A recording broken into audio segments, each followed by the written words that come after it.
apparent practice of Satanism.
Secret meetings are being held by people calling themselves Satanists, people who worship the devil.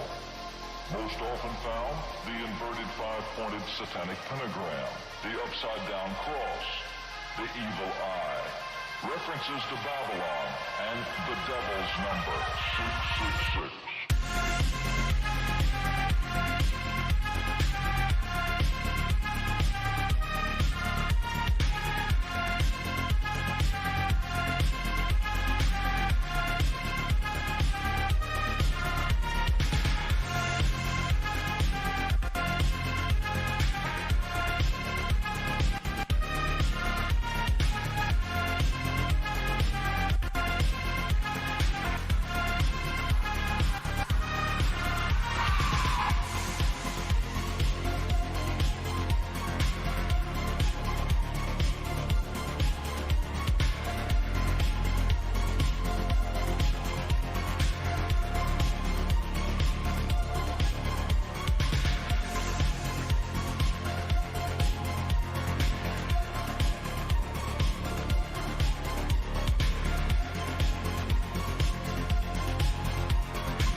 Hello everyone and welcome to Nation Wars 2019. Yesterday we qualified 2 teams for the round of 4 and today we get to find out which 2 teams are going to be joining them.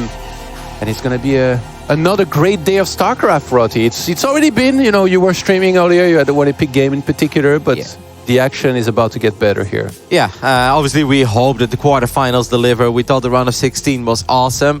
Yesterday, a little one-sided, no other way to put it. Reina and Serral simply a little too good at this video game. They are expert e-gamers, but we expect things to be a lot closer today. Of course, we have the highly anticipated match between Germany and France. That's going to be the second Nation War of the night, but that's one that I'm personally very excited for. I look at 6 guys that can all beat each other, Todd, so that should normally be fireworks. But of course, we're going to kick things off today with Canada versus South Korea. Our reigning champs. They're finally here in the quarterfinals. Yeah, and there's big expectations on their shoulders. But first and foremost, guys, we need to remind everybody about the format here at Nation Wars. So let's go and check out this video.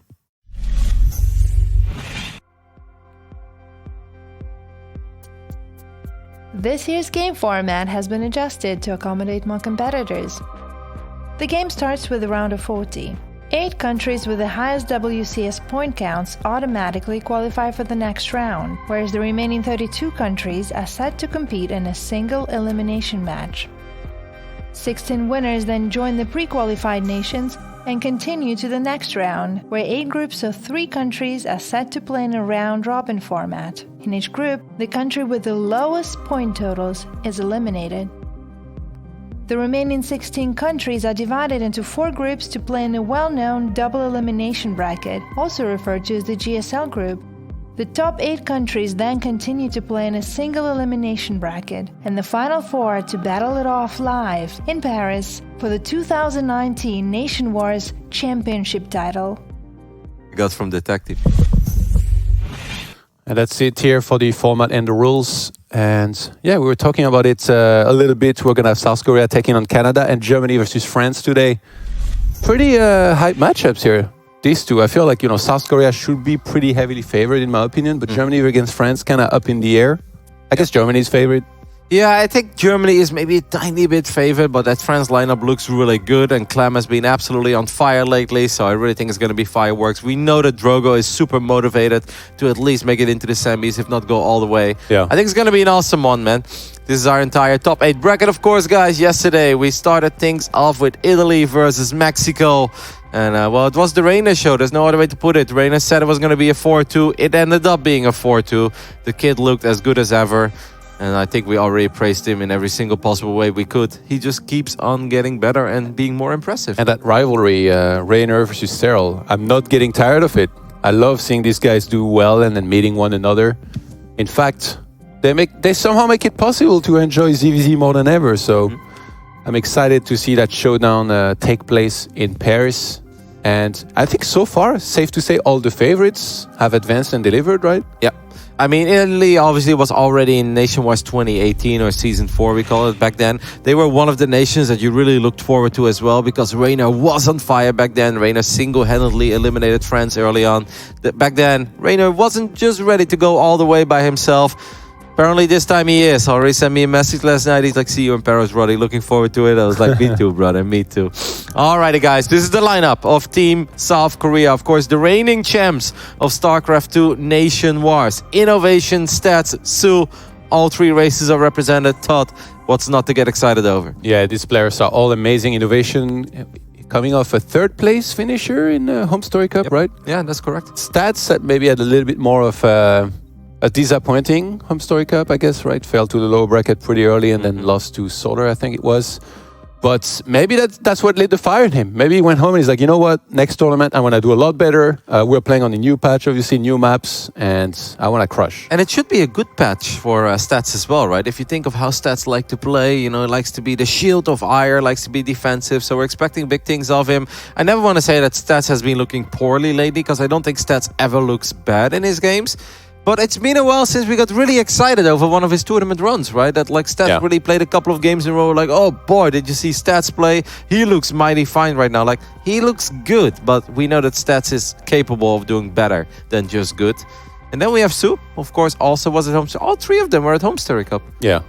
Yeah, Sue had some nice games as well, but not necessarily the deepest of runs. I mean, it was a very stacked tournament, obviously. I'm excited to see Sue in action as well. Like, obviously, when you go into a solo tournament with a lot of like super strong players, especially Koreans, it's going to be hard to go extremely deep. But now they are the only 3 Koreans and they are playing together. So against the rest of the world, they should be able to do fine a lot of the time. And they go up against Canada, North America's finest. Scarlett, No Regrets, and the Riddler will be playing for Team Canada there. And so far, Scarlett's done a lot of the heavy lifting, but no Regrets chipped in a little bit and helped out. And the Riddler in particular has impressed me in some of his games as well. Yeah, I mean, in that one TVZ that the Riddler played against Vanya, I know I've mentioned it a couple of times by now, guys, but it just doesn't happen that often that you go into a match and you're like, well, I'm kind of expecting Vanya to smack the Riddler around here because I think Vanya's just quite a bit better.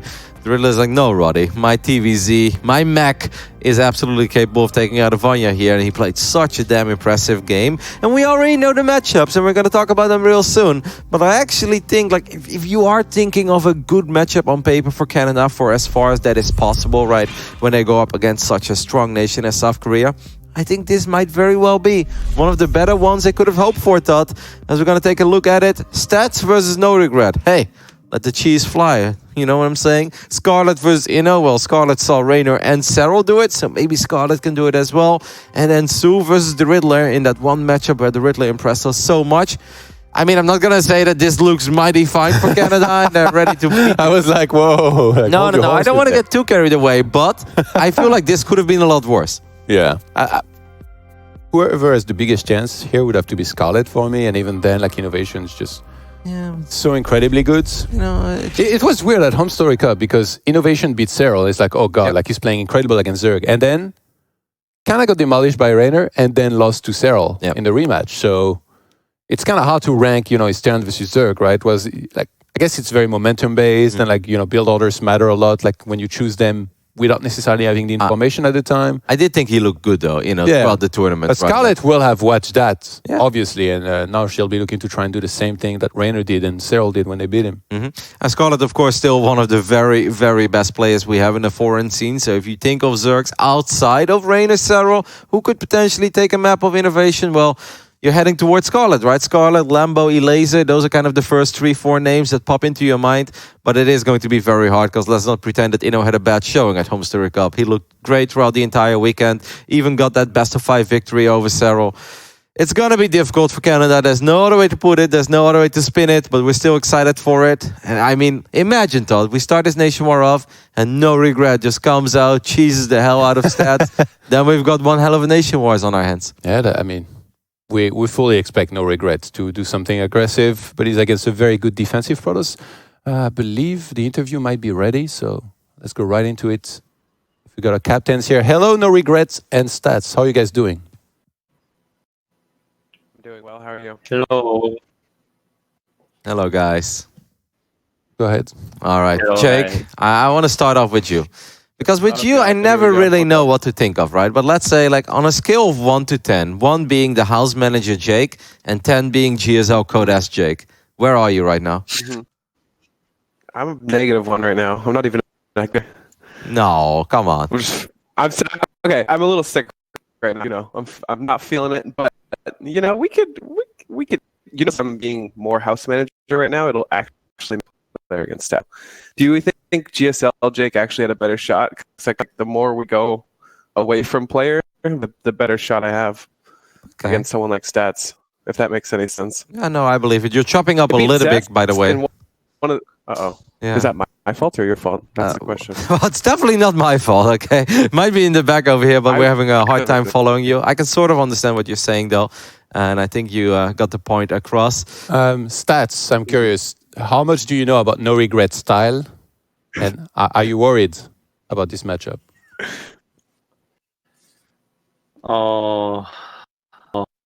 No, he's 100%.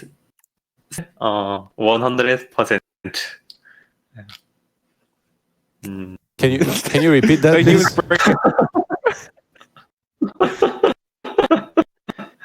I think he said I was if I gonna win play 100. Okay. if I play only defense, maybe I win, Mm-hmm. maybe. But what Hifi macro? What if I macro? His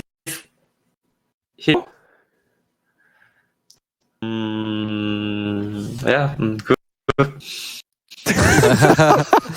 Okay, I think it's extremely laggy, guys. So we're gonna have to cut the interview short because we can only catch like one word out of 4 or so. So yeah, thank you very much for dropping by and good luck. Good luck in the games, battlefield, guys. Sorry about that. The games will speak for themselves. Sorry. Good luck fighting. That's. I'm all. trying to guess what they were saying. Yeah. But yeah, I No, think it was. Stats seems to know who No Regret is. Obviously, like back-to-back Code S qualifier. Damn it! I wanted to ask if like Stats recovered well from Home Story Cup, because all 3 of them actually went to Home Story Cup. And of course, you can say like, well, that means that they have played a lot on the new patch and they've practiced a little bit on it. At the same time, those juniors are exhausting. Yeah. Man. Like I think we can both speak from experience. But at the same time, recover from what? Too much water sliding? Like Stats was one of the few guys that Yeah. was only wearing like swimming trunks, running around shirtless all weekend and like just enjoying the water quite a bit. Like the way that I see it, and I don't know if it's for players the same, but I think like workload, Home Story Cup is always the chillest event of the year. Yet I come always home incredibly exhausted, and it's not just because the days are long, but it's socially pretty demanding, right? Because you're like right in the middle of the mix, so you're either focused on whether it's StarCraft playing or casting, or you're talking about the fans, you're talking with your friends that are always around you. I think it's a very draining event. It's definitely something like when I come home on a Monday, I'm like, whew, I'm gonna take a little nappy right now, like even I need a week to recover. Yeah, no, often. I mean, this one wasn't too bad. I had a nice nap because I went home very early as soon as the event ended because I just know how it goes. Home Story Cup is so demanding. We apologize, guys, for the inconvenience there and that the interviews didn't really work out. That's obviously a shame. Well, we know that you guys are truly here to watch some epic StarCraft 2, and hopefully at least we'll have a smooth winners interview with one of these 2 lovely nerds. There's a great mind game going into this. We talked about how No Regret likes to cheese, play aggressive. Stats fully aware of that. He said if I play defensive, I'm gonna win. And then I asked, what if he macros? And I think he was saying, if he macros good. I don't know if he was saying that No Regrets macro is good. That definitely would be a lie. But, I mean, like I think Jake obviously has a lot of aggressive. No, I mean build. from Stats to say this. No, of like, course. you wouldn't be worried about a macro game. No, but there are still some mid-game timings, right? That can be a little bit off. It doesn't always have to be the 12 poor, the 14 poor, the bailing bust. It could also be a cheeky 46 drone on lane and then make something weird out of it. Anyway, here we go. It is time for StarCraft 2. Unfortunately, the interviews didn't work out. But let's move on from that one. In the left top side, we're looking at the main base of the captain of Team Canada. It is No Regret. His opponent in the blue, representing South Korea. This Stats. Being asked questions here in the start of the game. Think bad. Bit of a mind game. That's a lie, by the way. Void Rays are not bad, all right? Void Rays are pretty damn cool. Like, obviously, it's not the unit that you can just like, you know what? I'm just going to start off building Void Rays and I'll never stop and then I'm going to win because I have Flux Veins.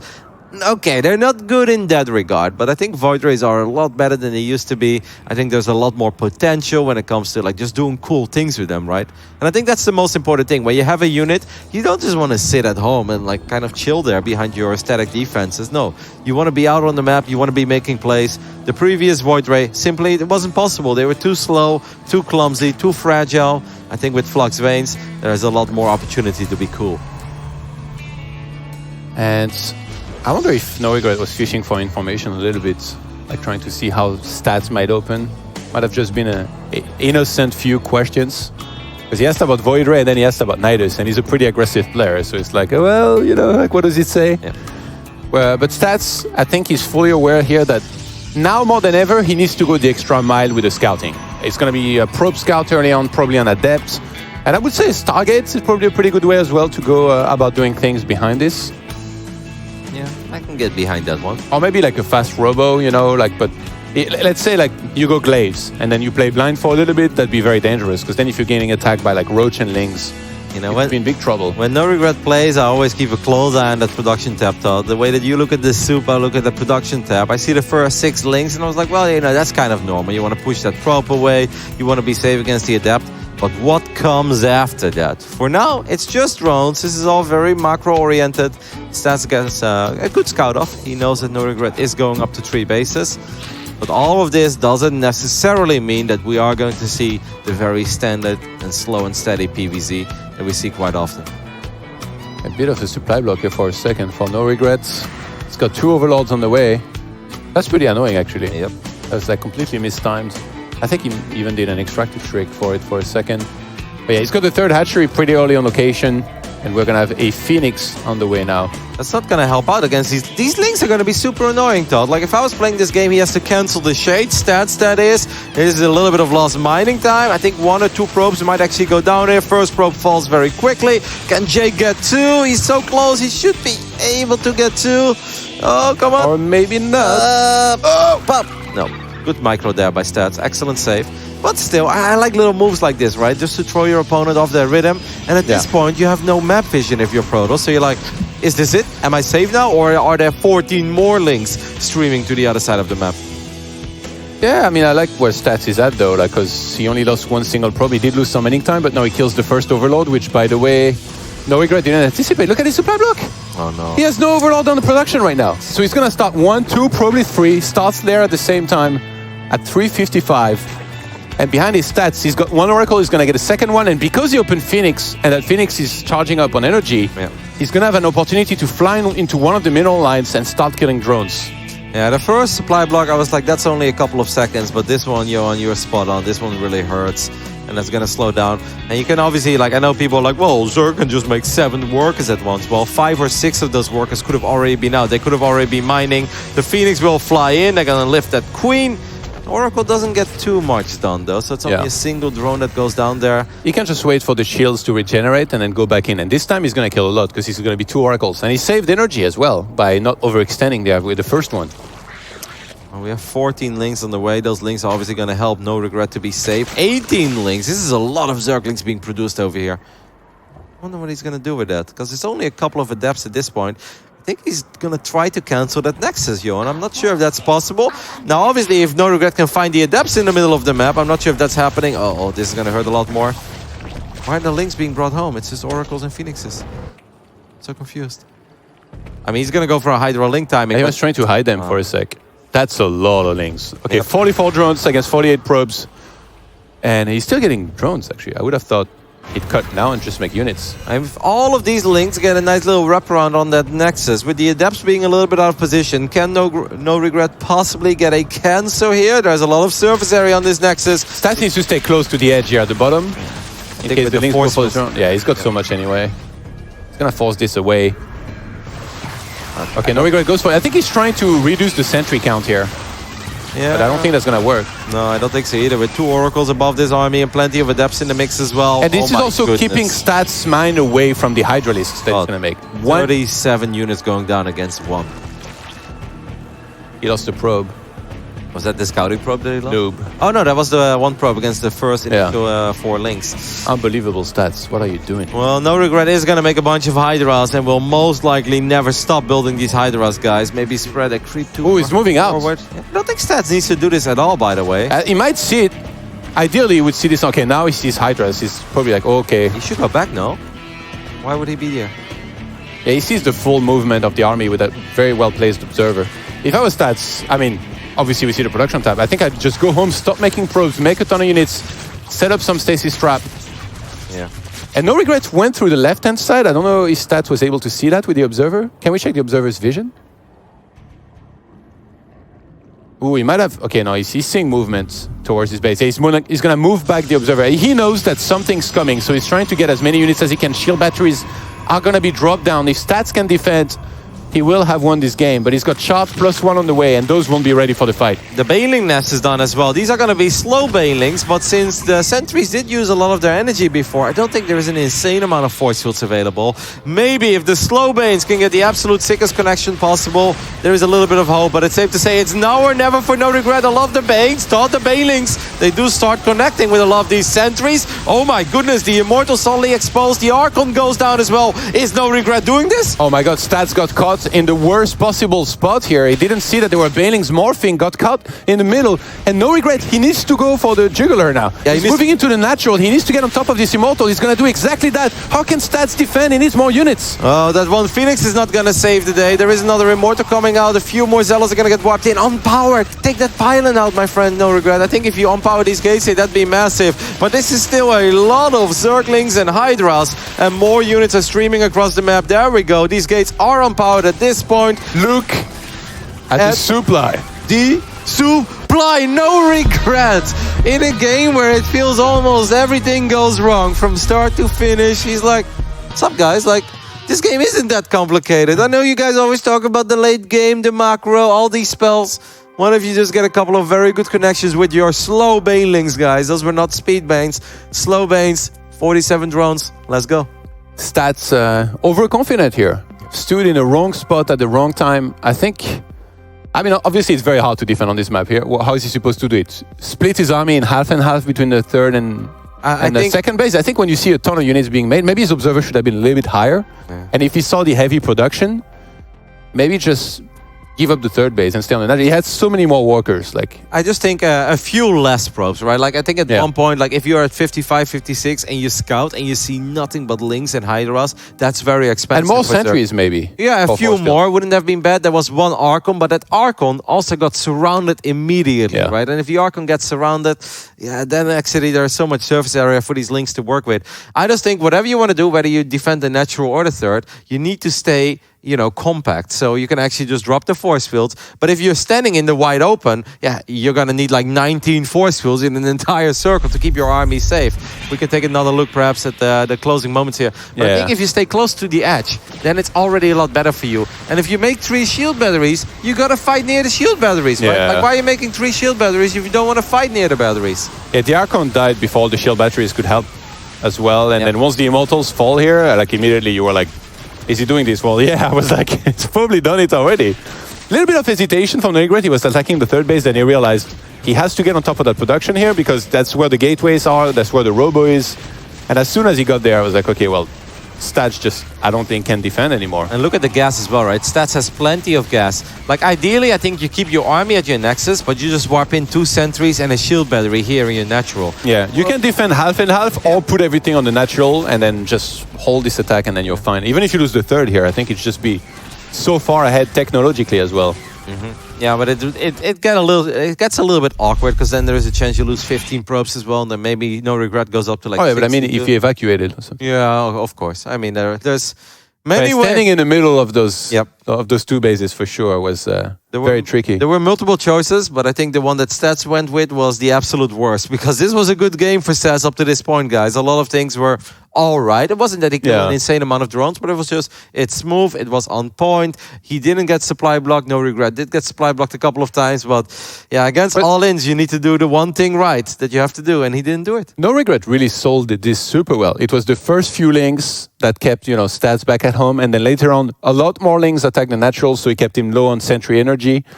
So also there was no hallucinated Phoenix because of this. No. Keep in mind, if he had seen the Baneling Nest, maybe his defense is like completely different because then he knows he has to respect this. So no hallucinated Phoenix probably missed the Baneling Nest, and then after that, that's where the real big attack comes in, which he had built that momentum from the first 2 attacks that No Regret did. So great build, I guess, by him. Really tricked Stats, and it worked out perfectly. Stats is having a tough time in Nation-wide 2019 so far. Just a couple of games where you really don't expect a player the caliber of Stats to lose. He has dropped maps more than once now, and I said it on paper, and I didn't want to get too carried away, but I feel like if there was one starting lineup that would potentially give Canada a shot, I think it's this one. Because, I mean, you're not going to tell me that Sue knows a lot about the Riddler, right? And, you know, no, like that just doesn't happen. So maybe Sue makes a poor Roach attack, and the Riddler will be ready for it because he's like such a weird mech player.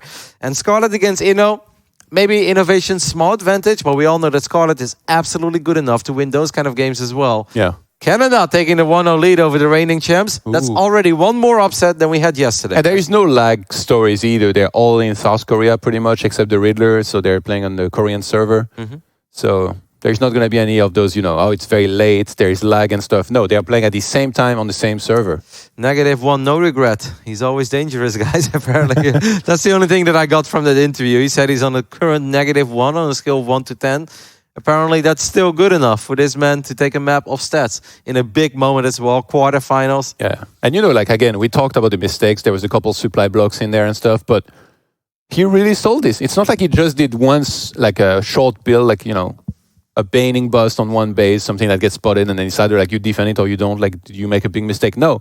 First links in the start, again links, and then the Hydralisk bane attack, which is the perfect choice against what he was facing here, really, because stats, if you're him here, you really want to be going for Archons and stuff and charge, but what he would have needed here, ideally, because there is no Ravagers, is a ton of sentries. Some Stalkers, some Immortals. 2 Archons is amazing as well, right? Zealots is like the opposite of what you want, pretty much. Yeah. Unless you can get them in high numbers, but no regret never gave him the time for that.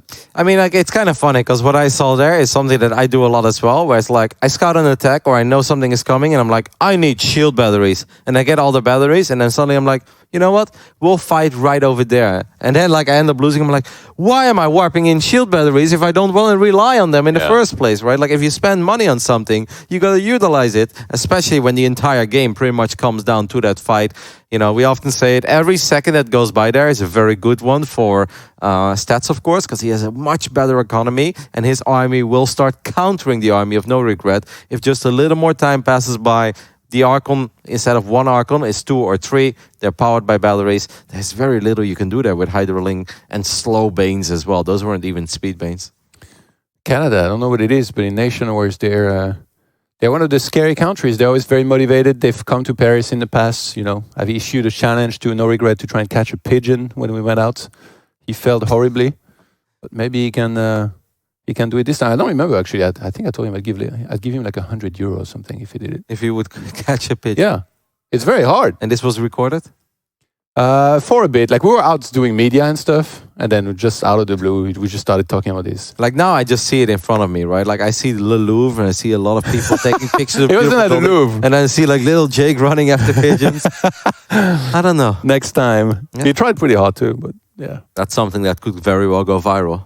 Yeah, Canadian man chases pigeons around the Eiffel Tower. What is this guy doing?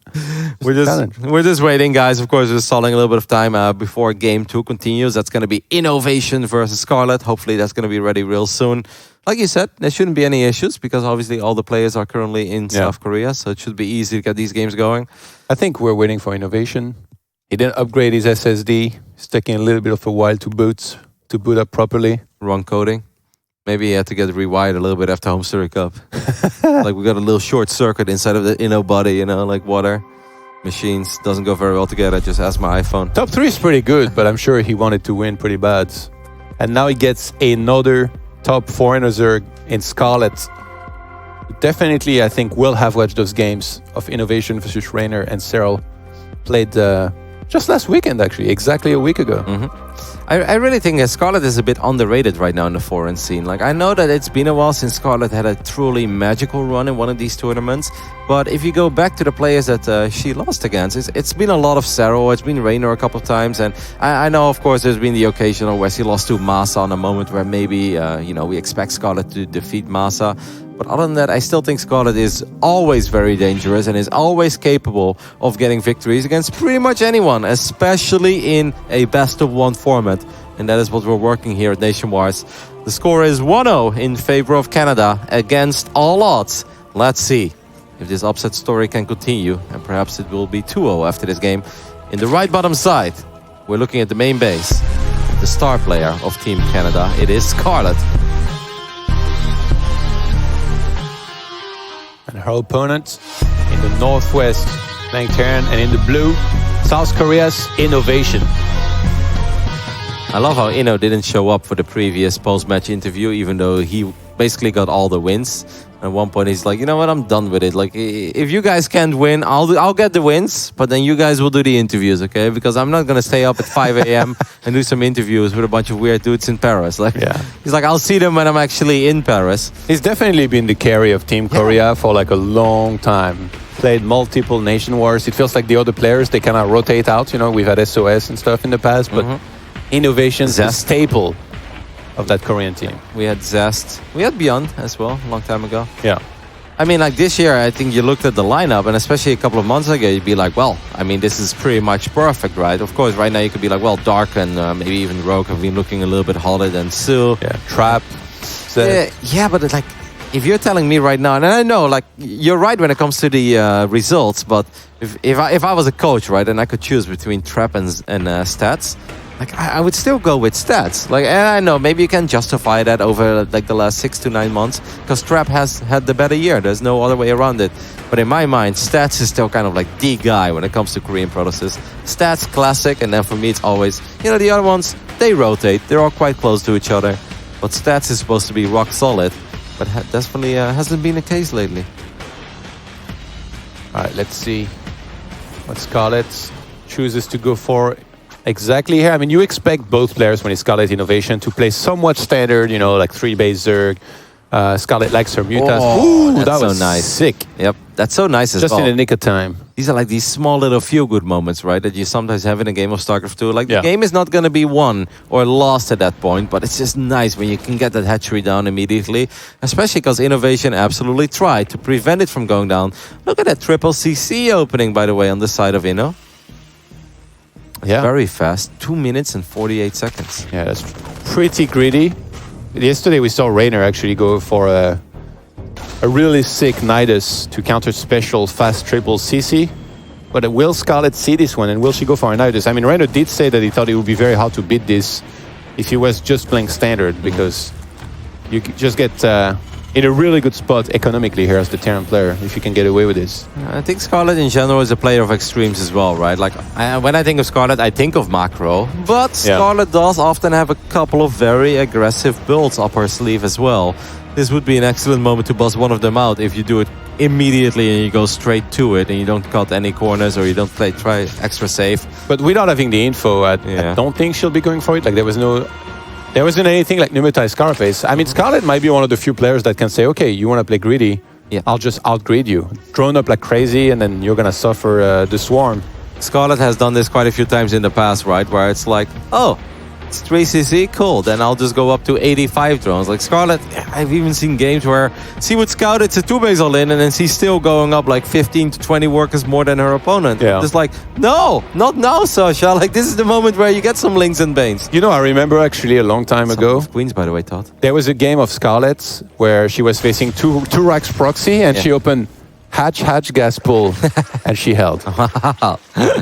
Yeah, these kind of things happen. There's been a lot of queens. Now, obviously, queens are good against pretty much everything, especially if you don't really know what you're going up against. The lair is, 4 minutes, 25 seconds, quite standard. It's definitely not like a super quick lair. There is still a chance that if you would scout it immediately, what this actually was, you can drop the Nidus, but it's risky, right? Because that BC will most likely be out by the time it hits now. And if that first Nidus gets shot down, I think we all know how the other Niduses will do in this patch. They become a lot weaker. Yeah, battle cruisers, it kind of feels like a lot of Zergs have figured out how to play against them. It's very momentum based, like the first few ones have to do a ton of damage. Obviously, Innovation is one of the guys that you can expect to really make the most out of the battle cruiser usage. It's double factory being added on behind this. Yeah, it's a Mac build coming out of Inno. I did not expect that, Todd.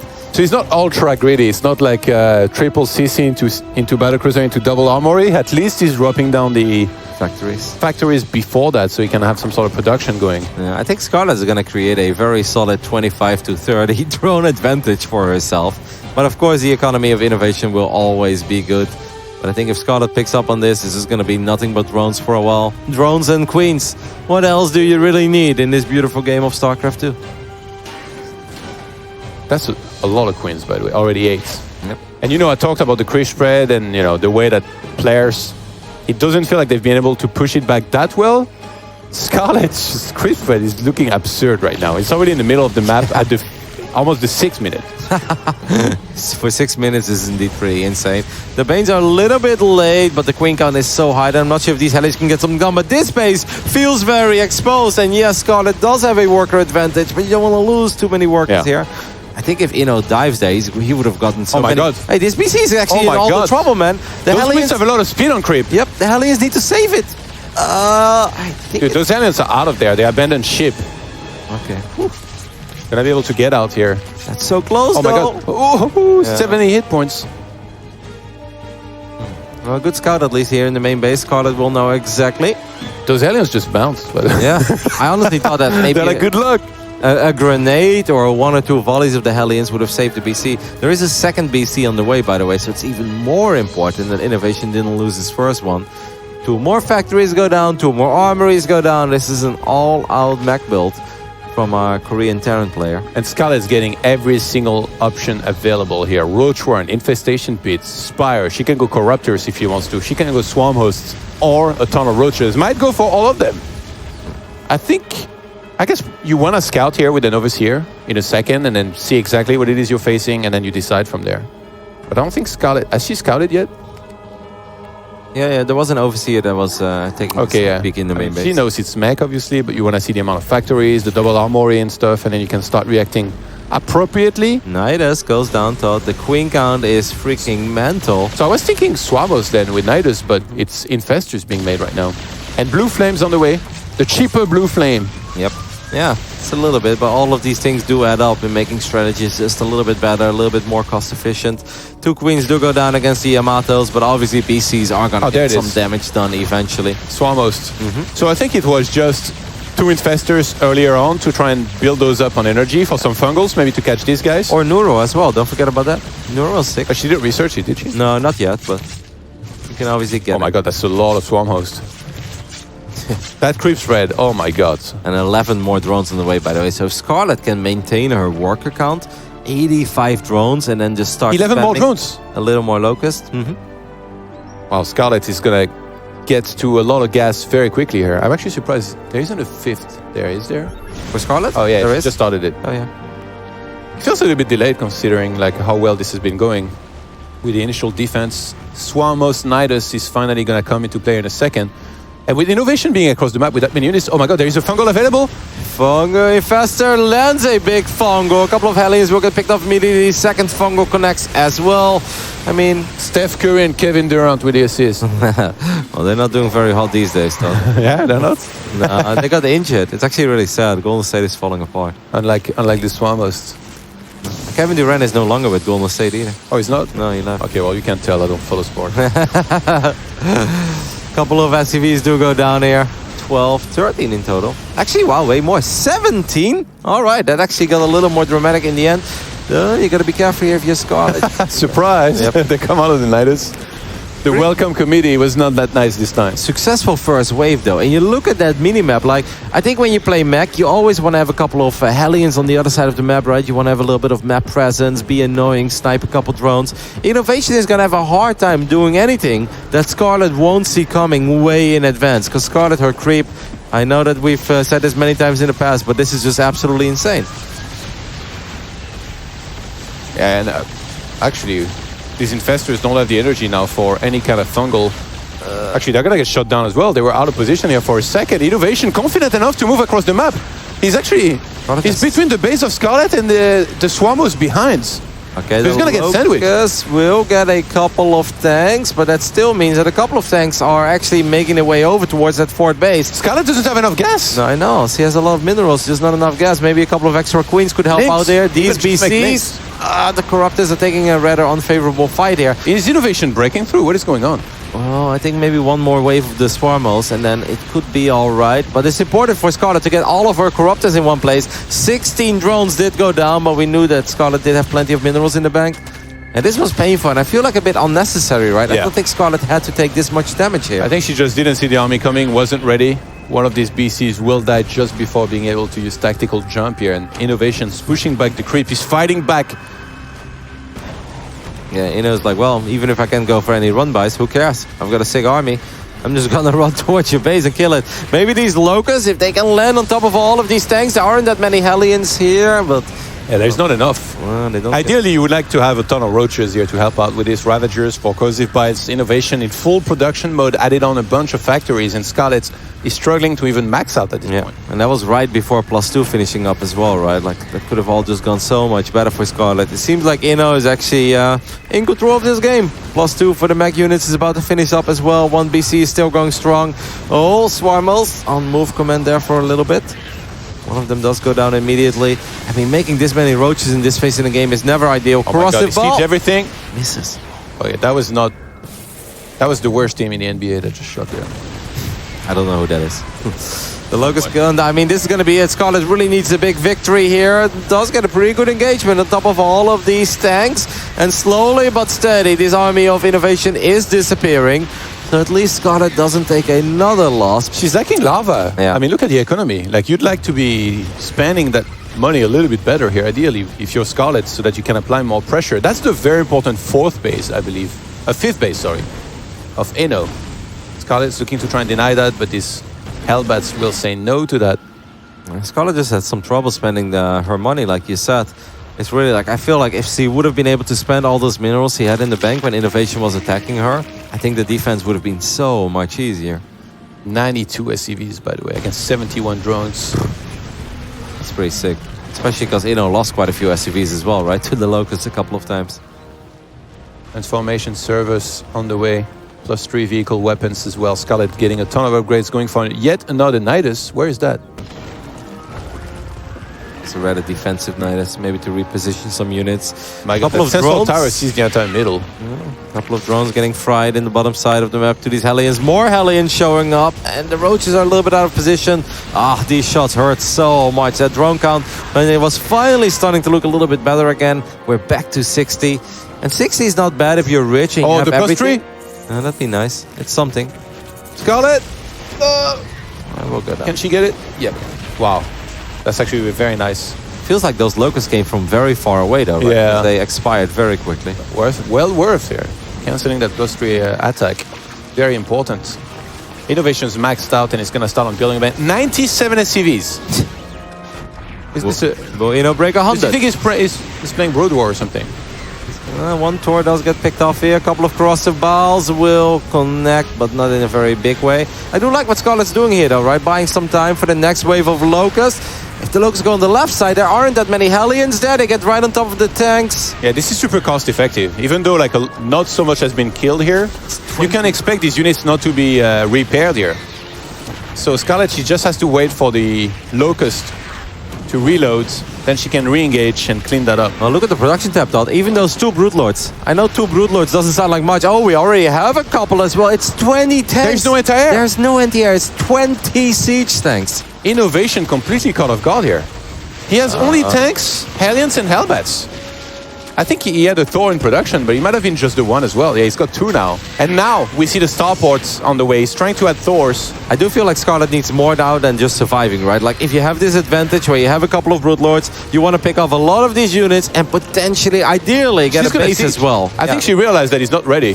So she's going to siege in multiple places. Imagine if Scarlet gets 2 bases here. Oh my God. He's not reacting. He was attacking the rocks. Well, Broodlords, can we take a look at those Locusts real quick, Croak? And the Locusts get the planetary? The answer is no. It's quite close. Broodlords and Ravagers still finding just these tanks here. I mean, Innovation still feels rich. And obviously, if those 5 Thors show up, it's a different ballgame. What's going on, Canada? Yeah, Might be going up 2-0 if his Scarlet can seal the deal. we're not there yet. The planetary survived, correct? Yeah. That's big, though. Like, imagine if Inno lost that base as well. Then it would have been very massive. But now Scarlet is going to go up to an insane amount of bases. It's weird, to be honest. 62 drones, like, it means like a maxed out army is going to be insane. Like, does she want to drone back up? It seems like no. Okay, yeah, she gets 3 more. Where's that new armory? Was it rebuilt in the same location? It was. No. Yeah, it's going to survive for now. Maybe an abduct? I wouldn't mind an abduct there on one of those stores. This is kind of a weird fight as the tanks are coming in from the right side. The Thors are having a hard time getting in range. I don't really like this fight for Innovation, man, because he just doesn't really have the anti-air on the right he side. thought he needed to defend here right now as Scarlet's... She's actually pretty committed here with the Broodlords. There's not much anti-air left over, just these few Corruptors. Broodlords cleaning out a lot of the ground army. Okay, and now those Brutes are actually stuck. These Thors did survive the fight on the left side. And just a few hits. That one Viking, by the way, really put in some work that survived with like 1 HP. Yeah, Scarlet's trying to evacuate, but Broodlords are not exactly the fastest unit out there. The armory, Todd. The armory. No. Yes. No. It's gonna happen, No. Todd. The armory. If you rebuild it in the same location, you deserve it. Well, if you build it in another location where it's exposed, you can also lose it. Kind of like you with your Cybercore earlier in that epic game. Deadly Frame. Don't sit there judging innovation. You did the same thing earlier. +3 will get denied once again. Scarlet, obviously, the problem with Scarlet is that she was so broke for such a long time, right? Like the 62 drones, like, yeah, the army could be big, but that's nice if you're maxed out and you already have money in the bank. But Scarlet was almost never maxed out. And that means that now, these seconds, Innovation actually has a little bit of time to get the right counter for those Broodlords. Being able to save Broodlords was huge. Even with a couple transfusions, like, it's going to be super scary with that army here on creep on her side of the map. Looks like Innovation really wants to siege here, by the way. But the last time he did that, he ended up losing a lot and getting countered. I think he's trying to hit before there's too many Broodlords, maybe. If I was Inno, I'd just kind of try to get my +3. Yeah, one tour does get abducted. Let's see if these Locusts can get anything done. They're gonna land on top of these stores. Yeah, Corruptors removing the Vikings away from the fight.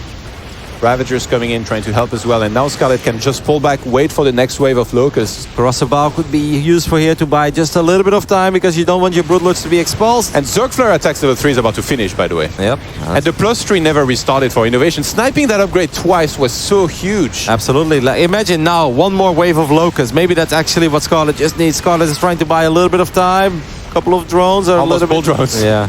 Not a good idea. I think the drones tried to go to the left bottom side. All right, here we go. Locusts are coming in one more time. And Broodlords are going to synergize together. Maybe some corrosive bites as well to try and take out a lot of these siege units here. Thors are very scary though against these Broodlords. Oh my god, Scarlet comes in from multiple sides. Overextending a little bit here. The tanks were on siege, right? But yeah, that didn't really work out. I think Scarlet had something really cool in mind, but the timing just wasn't really it. Oh my god, these Broodlords getting blown to pieces here by Thors. Thors are pretty sick. Scarlet is down to 2 Broodlords only, and one of those already damaged. But the tank count isn't that high anymore, so maybe a lot of Roaches and Ravagers on creep can actually get some magic done here. Where's our units? With a couple of Locusts as well. More Ravagers, more Fink. Can we get some crossbows in the middle of this pack?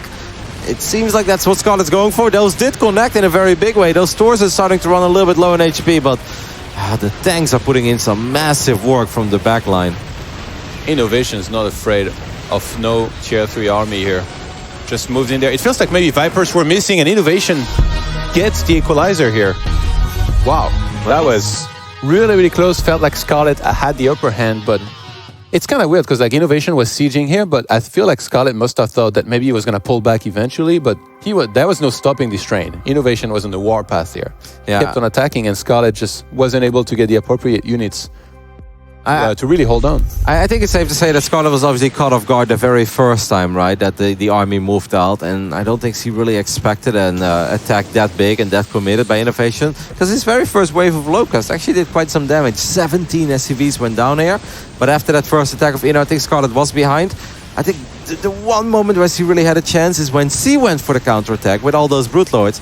And I think if she's able to snipe the 4th and the 5th, I think that's massive, but now she was only able to get one of the two. It felt like the Swarm Mouse count maybe could have been like a tiny bit higher, right? I think a few of them went down, and it felt like the Locust waves never really had the impact that you're hoping for as a Zerg player.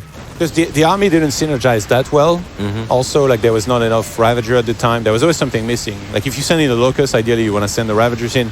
But I think that Broodlord count is what was the problem also. Like if Scarlet had like up to 12 Broodlords, then it's becomes so much easier to defend against a mostly full ground army like this. But yeah, Thors, if they can get close enough to Broodlords, they just smash them extremely fast. Yeah. That was almost the game-winning move here, cancelling that +3. Imagine if that had been there, that would have been even harder to fight against this army. Like with this push, I really thought, I was like, all right, Scarlet, it's kind of like now or never, right? Like if you can get this 5th base, you get a winning fight, and if these Locusts were just able to get a slightly better surround, maybe get slightly more time to work on that planetary, sniping 2 bases here, I think that'd be very big. Because yes, Innovation still has 95 SUVs, but what are you going to do with them? Put them on your first 3 bases? This is Legacy of the Void. 15 minutes in, you don't have room for 93 SUVs. I mean, you would have never really had room for 93 SUVs, but especially not in Legacy. Like, your main is just completely gone. Your natural is pretty much dried up as well. Look at this one Viking, by the way, though. This one Viking survives with like 1 HP and then gets in like 9 hits. Pretty sick. It's the little things. Yeah. Standing here like a boss. I belong here. Shooting down Broodlords. That was really sick that he remade that here. I was even thinking that. I was like, don't remake that here, like if you lose it. And then in the exact same spot where the armory belongs. Yeah, Scarlet was missing just a little bit more. I think she had lava problem the entire game. Yeah. Because seeing a Zerg not maxed out and with this much economy is very unusual. But innovation, that guy does not hesitate. When it's time to go, he goes for it, mech or not. That's funny as well, right? Because it wasn't that battle mech style that we've seen quite a bit in the past. Like, no, it was a lot heavier on the tanks and on the Hellions. But that first move out is really what got the job done. Alrighty, we're getting ready for our next one here as we're all tied up between Canada and South Korea. Yeah, and it's going to be Sue versus the Riddler for this one. Sue on full notice here. Canada already scored 1 point. He cannot let another one of those fall. Does he know anything about the Riddler, though? Because this guy is a pretty tricky opponent for anybody. He has his own specific style. He brings the best from North America to the table. He does, Todd. And he brings riddles to the table. The question is, will Sue be able to figure those out? Because yes, he's got a weird play style in general. We've seen it in ZVT, well, at least in TVZ rather, during this tournament, and he can be a really difficult opponent. But in top right-hand side, in the blue, we still have one of the most amazing Zerg players to ever play StarCraft 2. His name is Sue, representing South Korea. His opponent in the red, representing Canada, the Riddler. Don't zoom in on that again. Riddle himself. A real nice start to this best of 7, I would say, Todd. Would you agree? Yeah. Those couple of games were pretty nice. I'm loving this. Imagine if Canada was a 2-0, though, how crazy that would be. And it almost happened. Scarlet put up a hell of a fight. Yep, she did. That was a really, really sick game. And I thought, like, sniping that armory, as you mentioned, would have been, like, maybe a little bit more of a difficulty for innovation, but he really didn't give it down. You know, he was like, okay, I'm going to make even more Thors. I'm going to cross that map. 91 SCVs, like, what an economy he had. You've attacked, it's my turn to attack. Yeah. I think all the drones that he killed actually was a big problem for Scarlet also, because she was defending all over the place with the Queens, and maybe that messed up with the injects as well. Yeah. And I mean, you mentioned, like, the lava problem has to do with the Queens, obviously, not being in position and not being able to use those injects. But at the same time, if you're losing drones, you have to replace those, and they do cost lava. So that problem is actually, you know, some kind of a weird situation where it gets worse and worse. I think that's why sometimes some Zergs, they get macro hatch in their main base. Like, the game's going great, I'm like, why are you getting a macro hatch? You can just inject and stuff, and they're kind of anticipating. Much like some Protosses, they will get a lot more gateways than they need. It means if they miss a cycle, if they're really busy microing somewhere and stuff, then having like those few extra gateways, which only cost, you know, so few minerals, right? 150. Yeah, it's totally worth it, because then you can catch up with your production, whereas you'd have fallen really far behind with that. Yeah, I agree with that. I mean, on a perfect player level, right? Like, you wouldn't like to do that because you would never skip a beat with your production. But that's not what happens in those games. Like, those guys, they still make mistakes, even though they're probably the greatest players to ever play the game. You still make mistakes, and if the game gets really hectic, having that opportunity to solve your problems is pretty nice. Killing an SCV with a drone, also kind of cool. The Didn't Riddler, even leave a tag or anything. yeah, not even. What is the Where Riddler was that doing? easy peasy nation war tag? Yeah. Or nuke here. Nuke That'd here? be weird as a Terran. Yeah.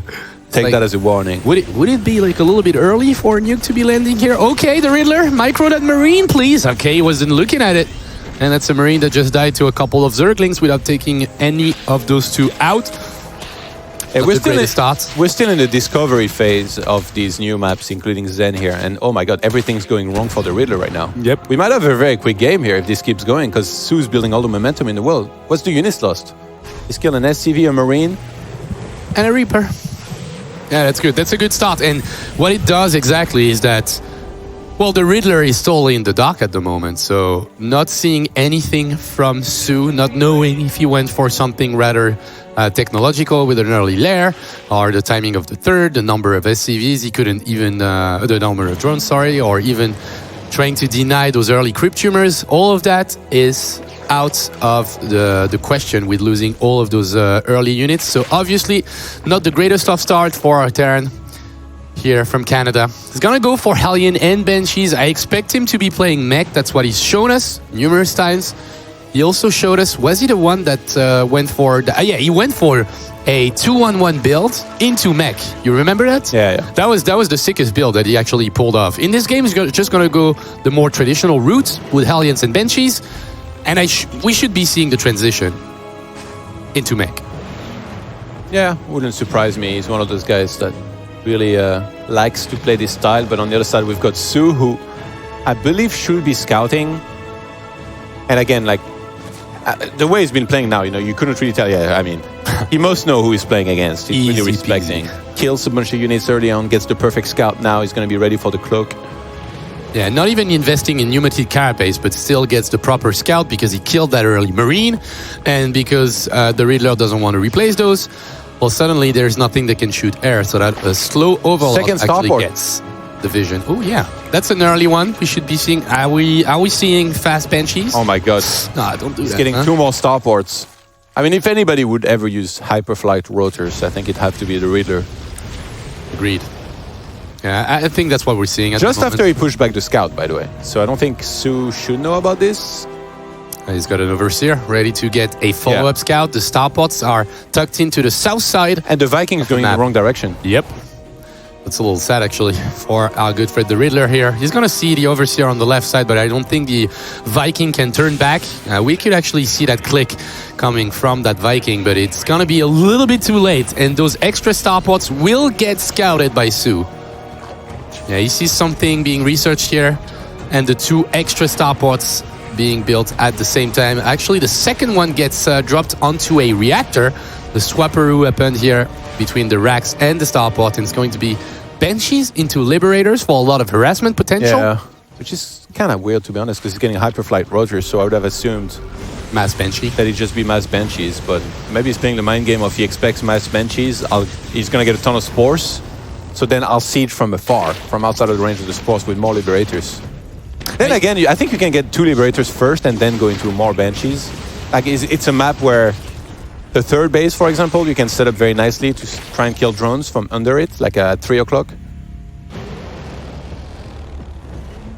All right. The What? Hellions scout the Why they're not 4th attacking? base. Yeah, I mean, it would have been kind of hard to kill the hatchery, but at the same time, if you can transform those into Hellbats, then suddenly the building is not that hard to kill. But I think with this many Decided Hellions to not plus go. the Viking landed, they would fall very fast. Nice interception. yo, the Riddler needs to, clean it up a little bit. He's been messing a little bit on the micro. Get it together, the side. Riddler. Yeah, get it together, mates. He's gonna lose that extra Banshee as well. Let's look at the units lost. Yeah, 6 Zerglings and a drone for 2 Banshees, a Reaper, a Marine. And he's That's not not reacting good. to this either. This is a rough game for the Riddler here. He's gonna take the fight against Oh my God, what is going on? those 2 queens, but he's losing everything to the Hydralist that are there, and this went from bad to worse. He's losing so much without really reacting here. Kind of weird. Yeah, maybe not feeling it today. At least Su is just putting on a lot of pressure. No. You need to move those aliens or else they will be dead rather fast. This time he actually notices it, and the Liberator in the main does get 2 drones. He will unsiege and get out of here, which is slightly better for now. Yeah, Su reacted on time. Yeah, with this, saved most of his drones. He's looking to try and still build up his economy as he pleases. That Liberator actually being really annoying. I love how there's a chill Viking in there. Yep. Yeah, but Oh my does he God. have what he needs to defend against that attack? Oh, there's an Overseer! Roaches, Ravagers, and a couple of Hydralisk are actually going to be plenty here to push that 3rd base away. Could it be the end of this game? Yeah, There's not that resources much, lost. man. Resources loss heavily favoring Su right now. He's traded so well the entire game, and that base will be going down in a second. The SCVs would follow. We do The have a Riddler- lot of drones that are actually dying at the opposite side of the map. I'm not exactly sure. I think a Hellion run by maybe, but 20 drones is not that much if you're losing that entire game at the same time. Ravagers and Roaches will take a pretty decent fight here against those Hellions, but the Banshee is actually doing whatever it wants because there's nothing they can shoot air here. They've killed so many walkers from one another. The Move Banshee that is not Banshee. going to move. Almost goes down. Just 1 corrosive bite away from dying here. All right. This is so weird because the Liberator killing so many drones as he did, it's actually pulling this game a little bit closer Oh, than he's what on it Hive. should be. He's actually on Hive. Yeah. Su is on Hive. That was a fast hive indeed. 9 minutes into the game. Does he do anything with this? Does he add on a couple of Vipers or anything? We could see the income advantage was quite a decent for like about 45 seconds here for the Riddler, but the rest of the game is all Sue. I wonder what you want to add here from that hive. Some Vipers? Yeah, would a be couple nice. of Vipers. Some blinding clouds can be really useful against mech, but it's a very benchy heavy. I guess parasitic bomb could come in handy if those benches are in high numbers and they clump up. Yeah, Abducts with Hydralisk or even a Parasitic Bomb, as you said. But at the moment, Sue is just all out on the attack. Mass Hydralisk and a couple of Ravagers. The Overseer is still there. He's going to try to push across the map towards that third. Does he have enough units to actually make it work? It seems like his army is a little bit too small at the moment. He's going to try and go towards the other ramp here of Zen. The depot might get sniped. The Liberator is going to get taken out. And that's the thing, right? The Riddler has invested in so many gas-intensive units that he doesn't have a single upgrade. Those are 0-0 libs. Yeah. 0-0 Hellions. He needs at least one Armory, for sure. Yeah. He could have done it with one Armory, I feel. But the Banshee with speed and the double Liberator production is actually so gas-intensive. And it took him a lot of time to actually grab those extra refineries. So he's right now adding on those two armories, but the thing is, we've got a Zerg that's on Hive Tech, as you mentioned. The Vipers are coming in, and we've got 2-2 upgrades that are already started for Sue. So every single direct fight between those two armies is not going to go well for the Riddler, who's bleeding units left and right for this entire game. I did get a nice cancel on the 5th base of Sue there, but flying into a Spore now, and he's going to lose more units. You can't keep letting this happen. Hellions getting caught on the other side of the map. Yeah, that's a rough game here. He's trying to go for a run by here. Pre-Blue Flame. Pre-Blue Flame, so that's not gonna deal that much damage, I feel. Like 6 drones is pretty decent. 7 drones in the end, but it's still 70 drones here for Sue. And such a better economy and better technology, as we mentioned earlier, with those sick upgrades. Massive Hydralisk production as well, 12 in the production tab, 7 extra drones to replace the ones that just got burnt. The Riddler needs to start upgrades right now. Like, it's just gonna fall so far behind. Sue's gonna be 2-2 here in a moment. I feel like he started him, right? Not even. Yeah, he got the double armory, but never started them. Okay, can he keep on defending that 4th base? Like if he gets demolished right there, that's gonna be so tough. Oh, the hell, that's out of position. Yeah, but the units are not moving right now. For Sue, he's actually considering pulling back, but right now we'll go for the attack. Massive concave of Hydralisk here, and Sue is crushing that army around that 4th base, and we'll pull the army back, trying to evacuate with a couple of SCVs in that command center that's flying out. Vipers will show up. And those 2 tanks, they can't do anything. They can't help at all.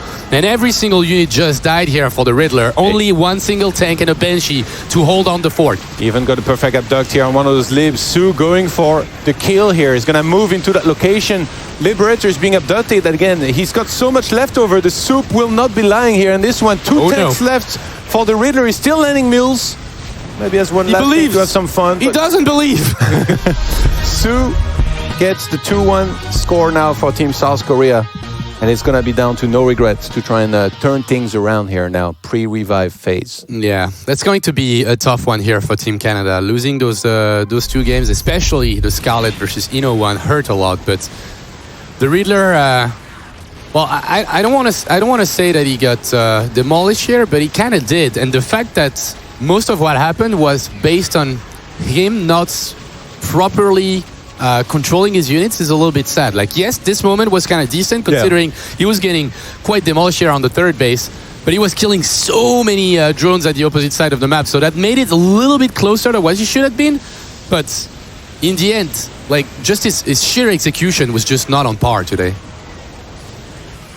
Yeah, that was definitely a problem here. The fact that he lost this much. Imagine if he had held a little bit more convincingly here while killing as many drones as he did. And now Sue with the perfect timing. I mean, he knew the Riddler was going to be taking that 4th, moved in position. The tanks are spread out. It's before there's going to be a critical mass.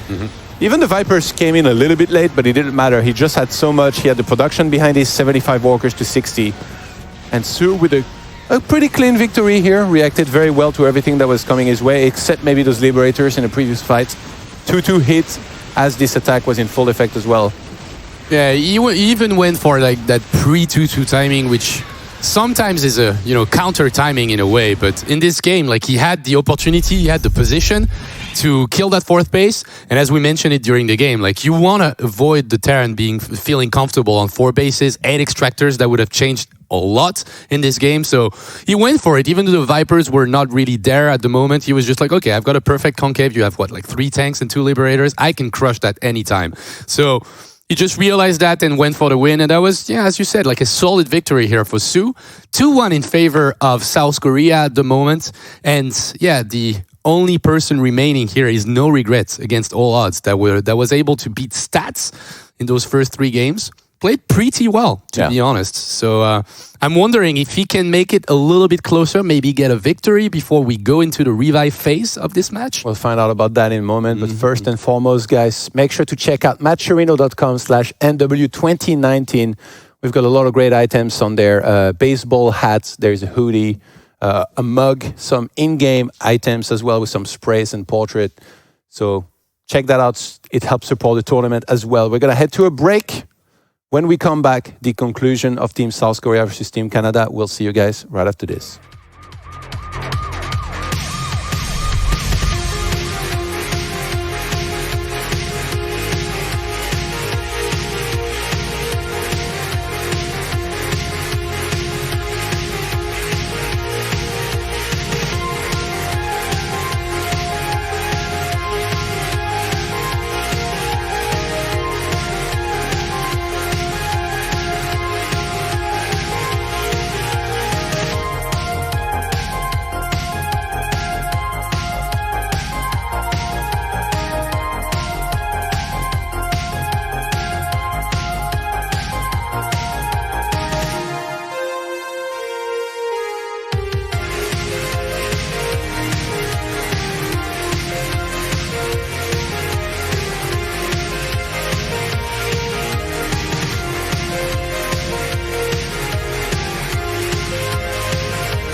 Welcome back, everyone, to Nation Wars 2019. We are in our third round of 8 matchup here between South Korea and Canada.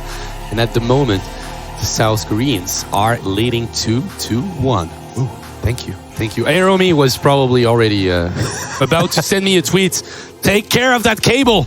I hate it. He's saying the NFL. Yeah, he's saying the NFL. It is. It isn't. You're right. You're right. Okay, 2-1 in favor of South Korea. Who do you expect South Korea sends? Innovation or Sue? Innovation, usually they say for last, right? It really depends on innovation. Sometimes he's like, all right, let me just finish the work here because you guys are useless. And then he comes back first. Or sometimes he's like trying to take a step back, trying to give the other players a chance to prove themselves. And then Sue would be coming back out. I don't know. Honestly, like, they have to know that whoever plays No Regret here, if they win, will probably face Scarlet next. Yeah. So it depends. Like, who feels like comfortable? do you even think about like, let's try and get this over with?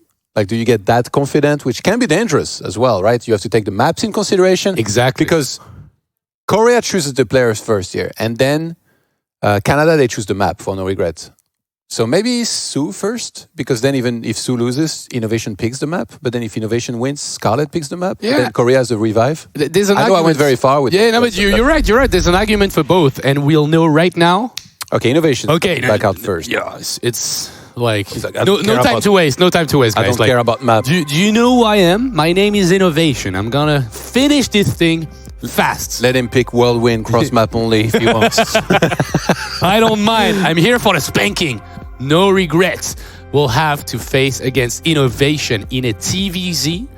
And that's all. I mean, Innovation here in this matchup is always a beast. Innovation as a player in general is just a beast. Whether it's TVP, TVZ, TVT, you name it, whatever the meta, he's always so good in those team leagues, and especially in Nation Wars.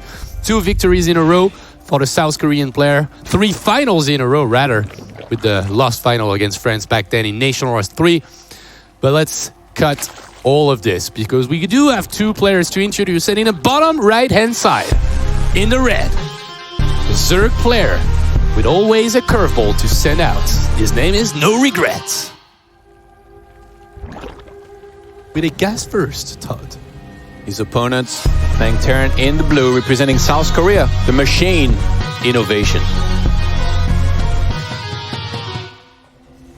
A player that's very hard to throw off his game, for sure. It can happen, but it happens extremely rarely, and especially now in a matchup where No Regret has already upset one of Team Korea's player in stats. I think Innovation is going to have his guard fully up. No Regret went for a pretty quick gas and pull here, so he's already pretty much decided exactly what build he was going to go into. He's going to be something pretty aggressive. I don't see we're going to see when the pull finishes whether he goes for the Roach Warren or a Baning Nest.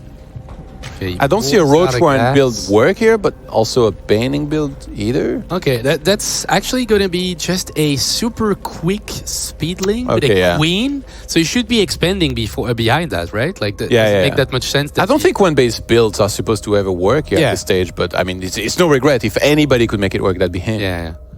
You need to have a little faith here in Jake. But Innovation is a guy that likes, drama-free games. So we will go and scout with an SCV. He will not see those Zerglings that were going around the SCV path. But Innovation is going to be like, okay, that hatchery is not done properly. So that Reaper, I'd be super surprised if he would cross the map. He will for a bit. Does he just scout the potential Zerglings? He's still sending that across the map. Okay. No. Come on, Innovation. Yeah, Metabolic Boost not done yet. Yeah, that's the thing, right? Like, if you mismicro this and if you misinterpret what's happening here, then suddenly you're in a world of trouble. It's actually going to cancel. Okay, I do think it's a good option that he goes for that, because speedling is about to kick in. In 15 seconds, there will be speedling. So that command center should not be done. And the fact that you try to defend against speedling, that's what he did. He went for a scout. He didn't stop at the hatchery on the low ground. He went into the main and saw that the pool was already giggling. Now he knows. Speedling is done.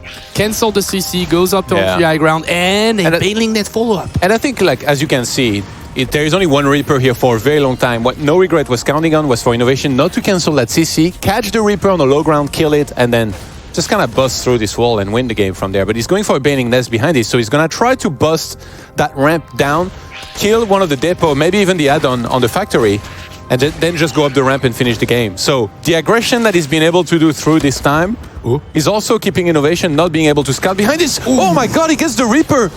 Oh, this is kind of bad for Innovation. He was not supposed to lose this now. He's gonna spot those leaks, but he's gonna get surrounded. Innovation, what are you doing? No regrets.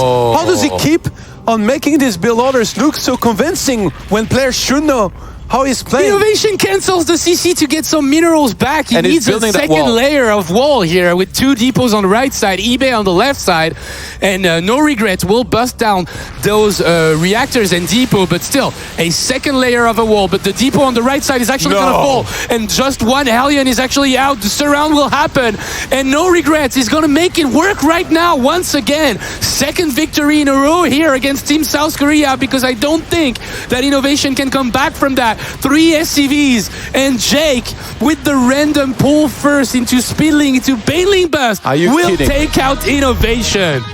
The back-to-back Codes qualifier strikes again. His name is Jake, and his ID is No Regret. Don't forget the name. Oh no, don't forget that. Wins 2 maps in a row against Team South Korea and will force Sue to come back out. I can't believe, man. So how did this work? The early Reaper was actually kind of decent, even though the fact that he lost it is a little bit sad because he got killed That guy was mid-air, by the way. Yeah, he got killed mid-air by Zerglings, this is where he lost the game. Like, not paying attention to those Hellions as they were moving down the ramp is the most massive mistake he did in this game. Because if right now he does have 2 Hellions behind the wall, then suddenly that attack is not as dangerous as it used to be. Even a 3rd Hellion would pop because the reactor would have died anyways, but 3rd Hellion means that you're gonna start like one-shotting those Zerglings, and if you get decent connections, suddenly that all-in is not that dangerous. But with here, only 1 Hellion being out, not even a single Marine on the map, obviously Speedlings in your main are gonna destroy everything. Wow. And before anybody can start talking again about, it's late in Korea, like maybe there is lag. No, everybody in this matchup is in South Korea except the Riddler. So No Regrets and Innovation, they're playing at the same time. They're playing in the same conditions, same great internet, no lag at all. He just outplayed him. Innovation, it doesn't happen very often. Like I said, he's a very difficult guy to throw off his game, but that Ripple loss into that double Hellion loss, that's what lost him the game here. That's not supposed to happen. Yeah, he basically outbrained him, right? Like, if that's even a word. Like, that's... We'll make it a word. In the brain department, he was being a little bit stronger here in this case, because he went for that all-in, and I think Innovation is not a player that has never heard of No Regret. He probably thinks this really, really, well, way better than him, obviously, but that doesn't change the fact that if you've got Speedlings in your main, and the only unit you've got is a Hellion, singular, well, you're gonna lose to that. Like... Anybody would have won this game, but the fact that just No Regret was able to grab that to create that situation for himself, grabbing those 2 early aliens, made it an unwinnable game for him. No Regret did what Scarlet couldn't and beat Innovation, and now Sue's gonna have to come back out. He'll be picking the map against No Regret. We're still pre-revive phase. Both teams still have a revive available after the next map. But No Regret, with all the momentum in the world, he wins 2 in a row against Team South Korea, and now he's got a ZVZ to play. And that's the matchup that he got his qualification for GSL Codes back then, twice. So I don't think the matchup was too relevant because he link flooded everybody anyway. But no, of course, you're right. No, you're right. But it's very easy to discredit, a player that plays very aggressive and stuff. But there is so many brilliant things that he does in the way that he does it. And again, this game was like no different. He applied a ton of pressure. Like the way he split the links was perfect. Which, by the way, like Innovation reacted correctly to it. He canceled the CC, defended on the high ground with the Reaper. But No Regret sent 1 link on the Reaper, 2 links up the ramp, and then 2 on the low ground as well. And then 1 was like kind of running around doing nothing, to be honest. But no, it was like really nicely executed, the initial rush. And then to say, like, after that, he's going to be playing defensive. I think even the move where he catches the Hellions, he's counting on that to happen, for sure. Of course, yeah. Like the if you're Innovation, of the Zerglings, they were already there. Just because you got rushed by a few links doesn't mean you're going to be like, oh God, I built a bunker behind my wall and I just camp there and stuff. Like it. Yeah. If the opponent's building drones, you've lost. So yeah, and you can't really go for those like defensive maneuvers without seeing anything. You can't do it in Drak, right? Like you have to scout something that would actually make it worth for you to go for those defenses. Because if at the opposite side we have nothing but drones on the side of No Regret, well, you're gonna have a bad time as Terra. So we will have our 5th matchup here. It's tied up 2-2. Sue versus No Regret in a ZVZ. That's No Regret's favorite matchup, as he told us. ZVZ, obviously a matchup where you can go for those curveballs, and he was able to do so against Innovation. Played a rather, I don't want to say normal game, but he was able to beat stats as well. And can he do it? Like in all 3 matchups against South Korea? Wouldn't be amazing, Kev? It would be quite amazing. I mean, I don't really know what I'm watching right now. This is not the way that I had it in mind. If Canada was going to cause an upset here, I didn't really think it was Jake that was going to come out and win multiple games in a row. But so far, so good for him. Obviously, you always feel like eventually somebody like this is going to run out of tricks, right? Like eventually he's going to have to get the legit victory. But hey, here we are. We're all tied up, like you said. Score is 2 apiece in the left bottom side. We're looking at the star player, the house manager over there in Korea, the back-to-back Codas player. It is No Regret. And in the top right-hand side of World of Sleepers, the last remaining player pre-revive for South Korea is Sue.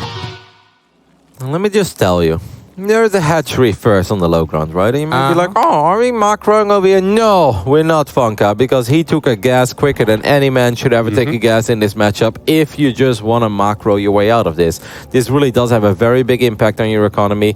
We can already see it in the drone count. At this point, it's 17 against 13. That makes a pretty big difference in this phase in the game. Jake's going to be very aggressive. I assume just a Ling Bane. It could also just be pure speed links if he stops mining gas. Whatever it is, it's going to hit quick. It's going to hit hard.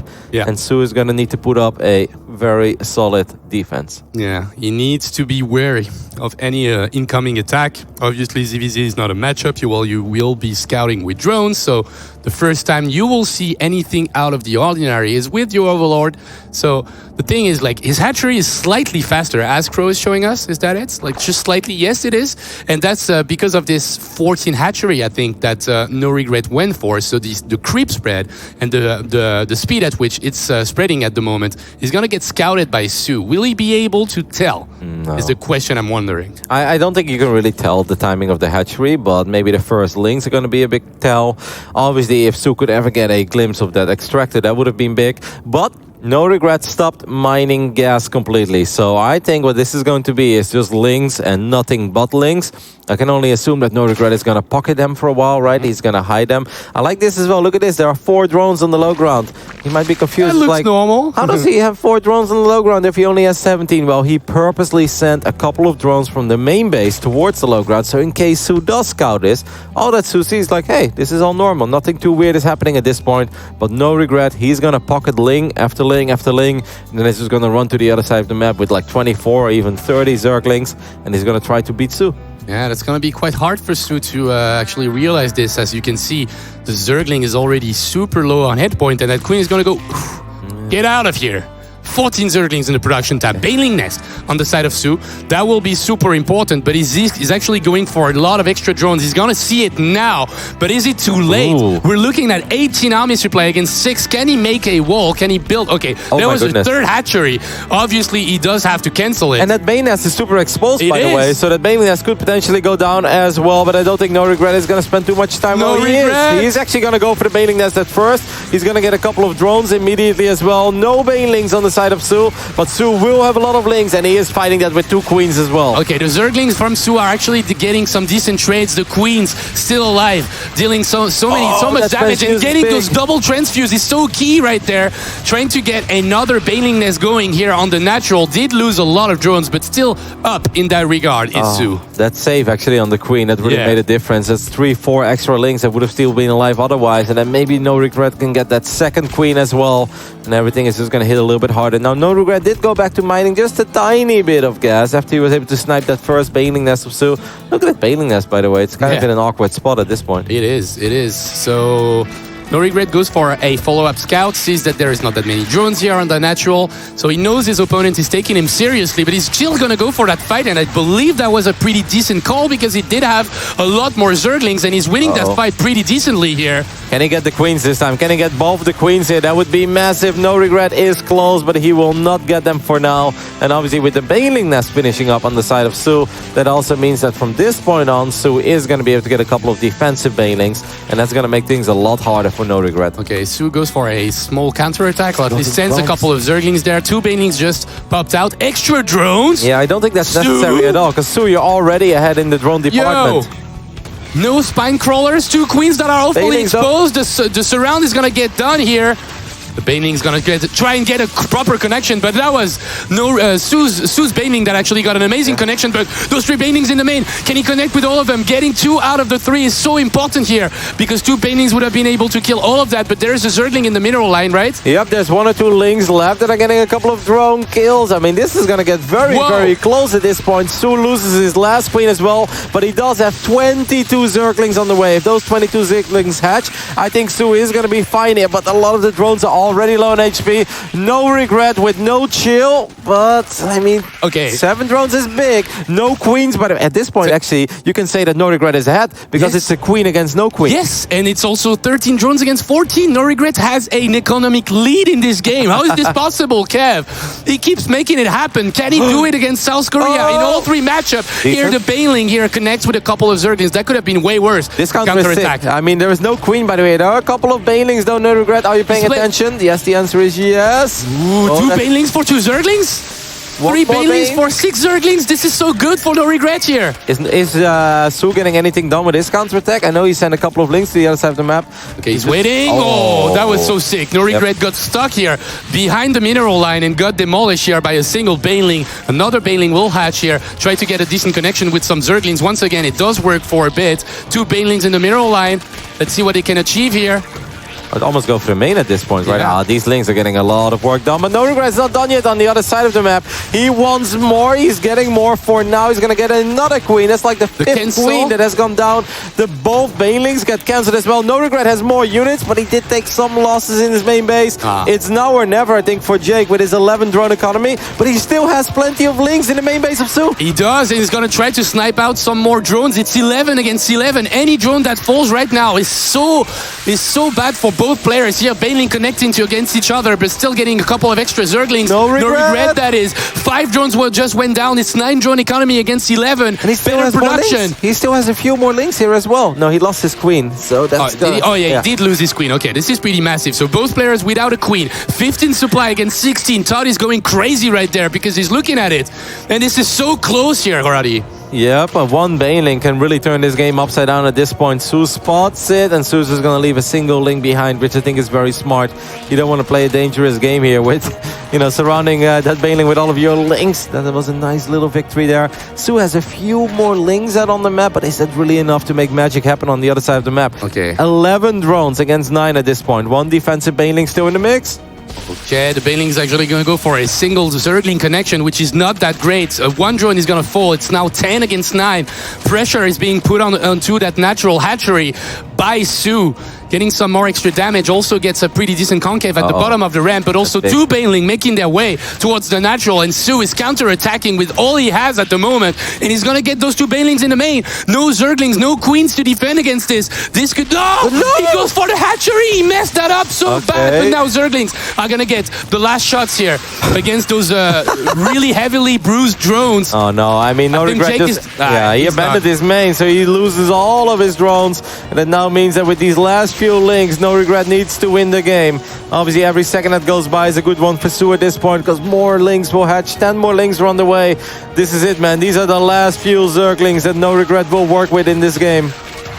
And that's going to be GG. No Regret has to tap out, but that was so freaking close here between him and Su in this ZVZ. That was an explosive one, as we expected, but this game was really, really too close for comfort for Su. It almost went so bad for a couple of seconds. He did get, No Regret that is, a decent economy lead at some point. Yeah, he was 2 drones ahead. I mean, that's pretty big. Yeah. I wonder, right, if he ignores the Baneling nest here and he just fights with all of the links, because he lost quite a few links starting this fight and killing the Baneling nest at the same time.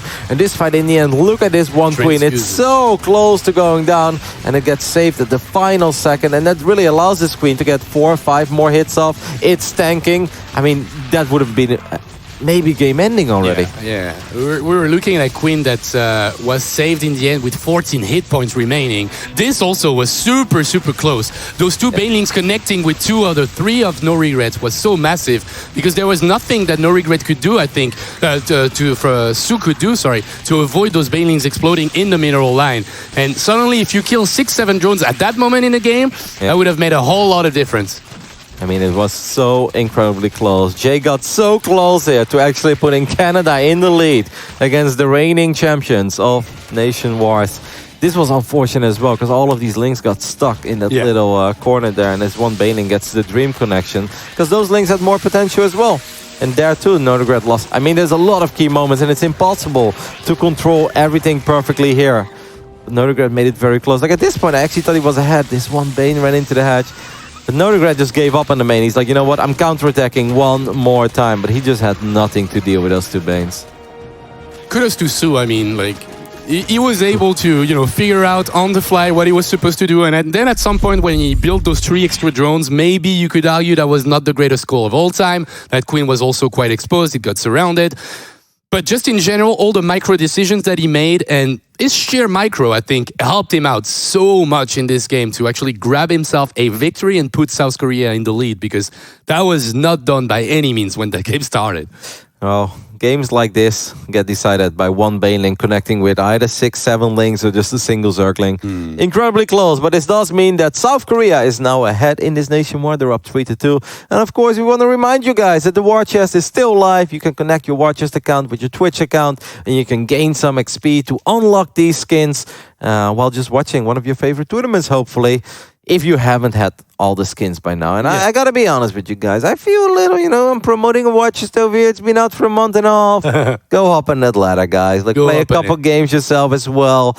I feel like the ladder is a very pleasant place at the moment as well. With Master League and Grandmaster League, you can see the MMR. Yeah, I like this. I like satisfying. I can see that those Zergs are actually beating me with 300 less MMR than me. So that makes me so mad. That's perfect. I like the MMR change. I think it's fantastic. Yeah, I truly love it. Especially like even if you go up against accounts you're not familiar with, at least you have an idea of like, okay, maybe I should be a little more aggressive here, maybe less aggressive. Yeah, you're right. Just focus on the defenses. It's a good time to play ladder, guys. The map pool is nice as well. The balance, is it better than ever before? Beautiful. I don't know. But in case you really just can't play because you're like, Roddy, I've got no keyboard, well, then at least you can still get some XP by watching this tournament. Guys, we're going to head over to a very small break. And after that, we'll be back with Game 6 between Canada and South Korea.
Stop. Welcome back, guys, to Nation Wars 2019. It is 3-2 in favor of South Korea, and I'm obviously eating a little bit, even though I told production to not start before 5 seconds. We're being a little bit hungry here. Hungry at Nation Wars. Angry. And angry a little bit because we are hungry, right? No, that goes hand in hand. Then you become hangry. You're hungry and angry. No, really, that's the thing. It is. Yeah. It is. I agree with that entirely. I felt hangry in the past. People are like, Roddy, what's wrong? I was like, I'm just hangry. That's all it is. Anyway, we're getting ready for Game 6 here. I mean, to be honest, already a lot more entertaining than yesterday. There's no other way to put it. Yeah. I don't want to put yesterday down because I truly appreciate the greatness of Cero and Reina. I don't get bored of watching those two in WCS circuits, going all the way and looking as mighty fine as they always do. But I want to see them work for it, right? I want to see them sweat a little bit. And yesterday, I just felt that both those boys were just a little too good for everybody else. Yeah. Today, it's been a lot closer, Different a lot story. more unpredictable. And that's obviously the stuff we want to see. South Korea is in the lead, and that's what we all expected. But if you would have told me that Jake would have came out and beat both stats and innovation, I'd be like, yeah, I don't know about that one, Fonka. That's But something you expect of Ptak, right? But not Jake, right? I mean, if you would have told me Scarlet beat stats and innovation, I'd be like, yeah, I actually believe that. I know that Scarlet is capable of doing that. Yeah. Jake, absolutely fantastic performance. Even that final game, so incredibly close in typical Jake fashion, of course. But now this brings us here. And between these two, I honestly don't know who I would give the edge, man. I know that Sue traditionally had pretty sick ZVZ. And I know that he beat Sarah at the Intel Extreme Masters Katowice, guys. And that was sick. And he was fantastic that tournament. He was the champ. Finally became the champ after all those years. But Finally. Scarlet, in my opinion, has always been good in ZVZ as well. Of course, Scarlet can get a little too greedy sometimes, a little too maybe one-dimensional when it comes to like, let's just build drones, and then suddenly the game ends. But if you think about players that has made it difficult in the past on Cero to win those tournaments, nobody before Reina came up made it harder for Cero to win those tournaments than Scarlet did. Scarlet should have won 2 series in the WCS circuit in 2018. You're right. Twice in the elimination bracket. Her ZVZ is good, man. Her ZVZ has always been good, and it is really good at the moment. So that game is not an easy victory for our South Korean player by any means. The reason? Well, that player here in the bottom right-hand side. She's representing Canada. She's the only remaining player for the lineup. It is Scarlet. And on the left top side, we're looking at the main base of the man who won the Intel Extreme Masters Katowice earlier this year. It is Sue. That feels so long ago, by the way, doesn't it? Like, I mean, I know that is like still the same year, and in a way, of sometimes like BlizzCon or the WCS Global Finals, it feels like the end of the year. For me, it really didn't feel like that this year because I was like, mate, I'm going back to Paris in like 5 days for more Nation Wars action. After that, I've got Home Story Cup. Like, Global Finals is not the end of the year, okay? Like, It's not. Let's not make it sound like we're wrapping up the year of StarCraft 2 because that is not the case. But Katowice truly does feel like more than a year ago already. Yeah, it was, as you said, a long time ago. But it's always like a great tournament. I'm really looking forward. It's one of the highlights of the year, man, every single year. Apollo, we give him a lot of kudos. We tease him a lot at those events. I but did kill Pro League, though. no, he did not. Sean We is, talked about it during Mum Story Cup. He was Yeah. a little bit mad about it. No, of course he gets mad about it because, I think a lot of people who have, a good conscience will know that it's actually fantastic for all of us StarCraft fans to have someone like Apollo in the Intel Extreme Masters organization. Because trust me, guys, he is fighting the good fight. He will always stick up for a scene. He will always try to make magic happen. And the reason why Katowice is such a freaking awesome tournament is because Sean does go to distance. Like, without exaggeration, Sean arrives in Poland in like the first week of January. I kid you guys not. The tournament is at the end of February. He spends 6-7 weeks preparing for that event. He lives in a hotel. We're always like, how's your Polish family doing? He's like, oh, it's great, man. I've got a dog now. No, Apollo is awesome. And He is. even though he's not in front of the cameras anymore, he still loves you guys and he still loves this game. Yeah, I miss him. I miss him a lot, indeed. Yeah, Apollo is fighting the good fight. Katowice will be a great tournament. It's already announced again and the trailer was hype. Yep. Yeah. It will be a great tournament as well next year, starting usually, last week of February. Yep. But let's see what happens here, because as you said, the year is not wrapped already. It should be. I do believe, with the end of the Nation Wars, even though WSG is still like going on with Yeah, a we've couple of got qualifiers local and stuff like that. qualifiers. We do have a lot of stuff, but Big Gabe is hosting a tournament in Cologne on the He 14th. is, he is. No, Gabe is from all the markets at this place. We're going to see Gabe, of course, later tonight, guys. This Nation Wars broadcast will not end the moment that South Korea wins or Canada gets the upset. We've got the cracker between France and Germany coming up after this. For now, we see a lot of Zerglings being produced on both sides. Scarlet skips the Baneling nest. When Red tried to skip the Baneling nest against Su, he just ended up losing his hatchery. So hopefully, right. Scarlet, that's not going to happen. yeah, it is a pretty massive deviation here on the side of Scarlet, not going for the Baneling Nest, but going for the Roach Warren instead. Because those roaches, they will take a long time to be built and to be ready to get the defense on the third base. But Scarlet looks like she's doing, and she's building even more Zerglings. That was quite close here.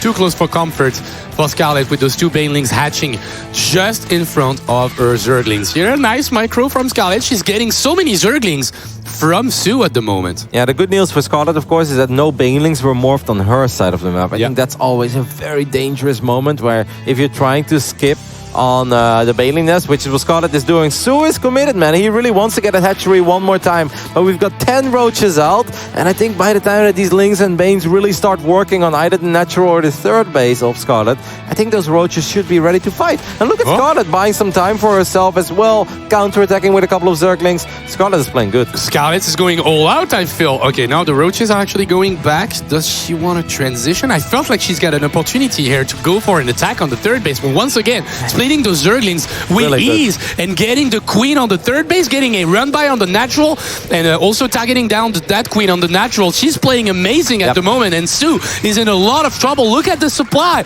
22 extra Zerglings, 10 roaches are already on the map, and Su, he's building drones. He got...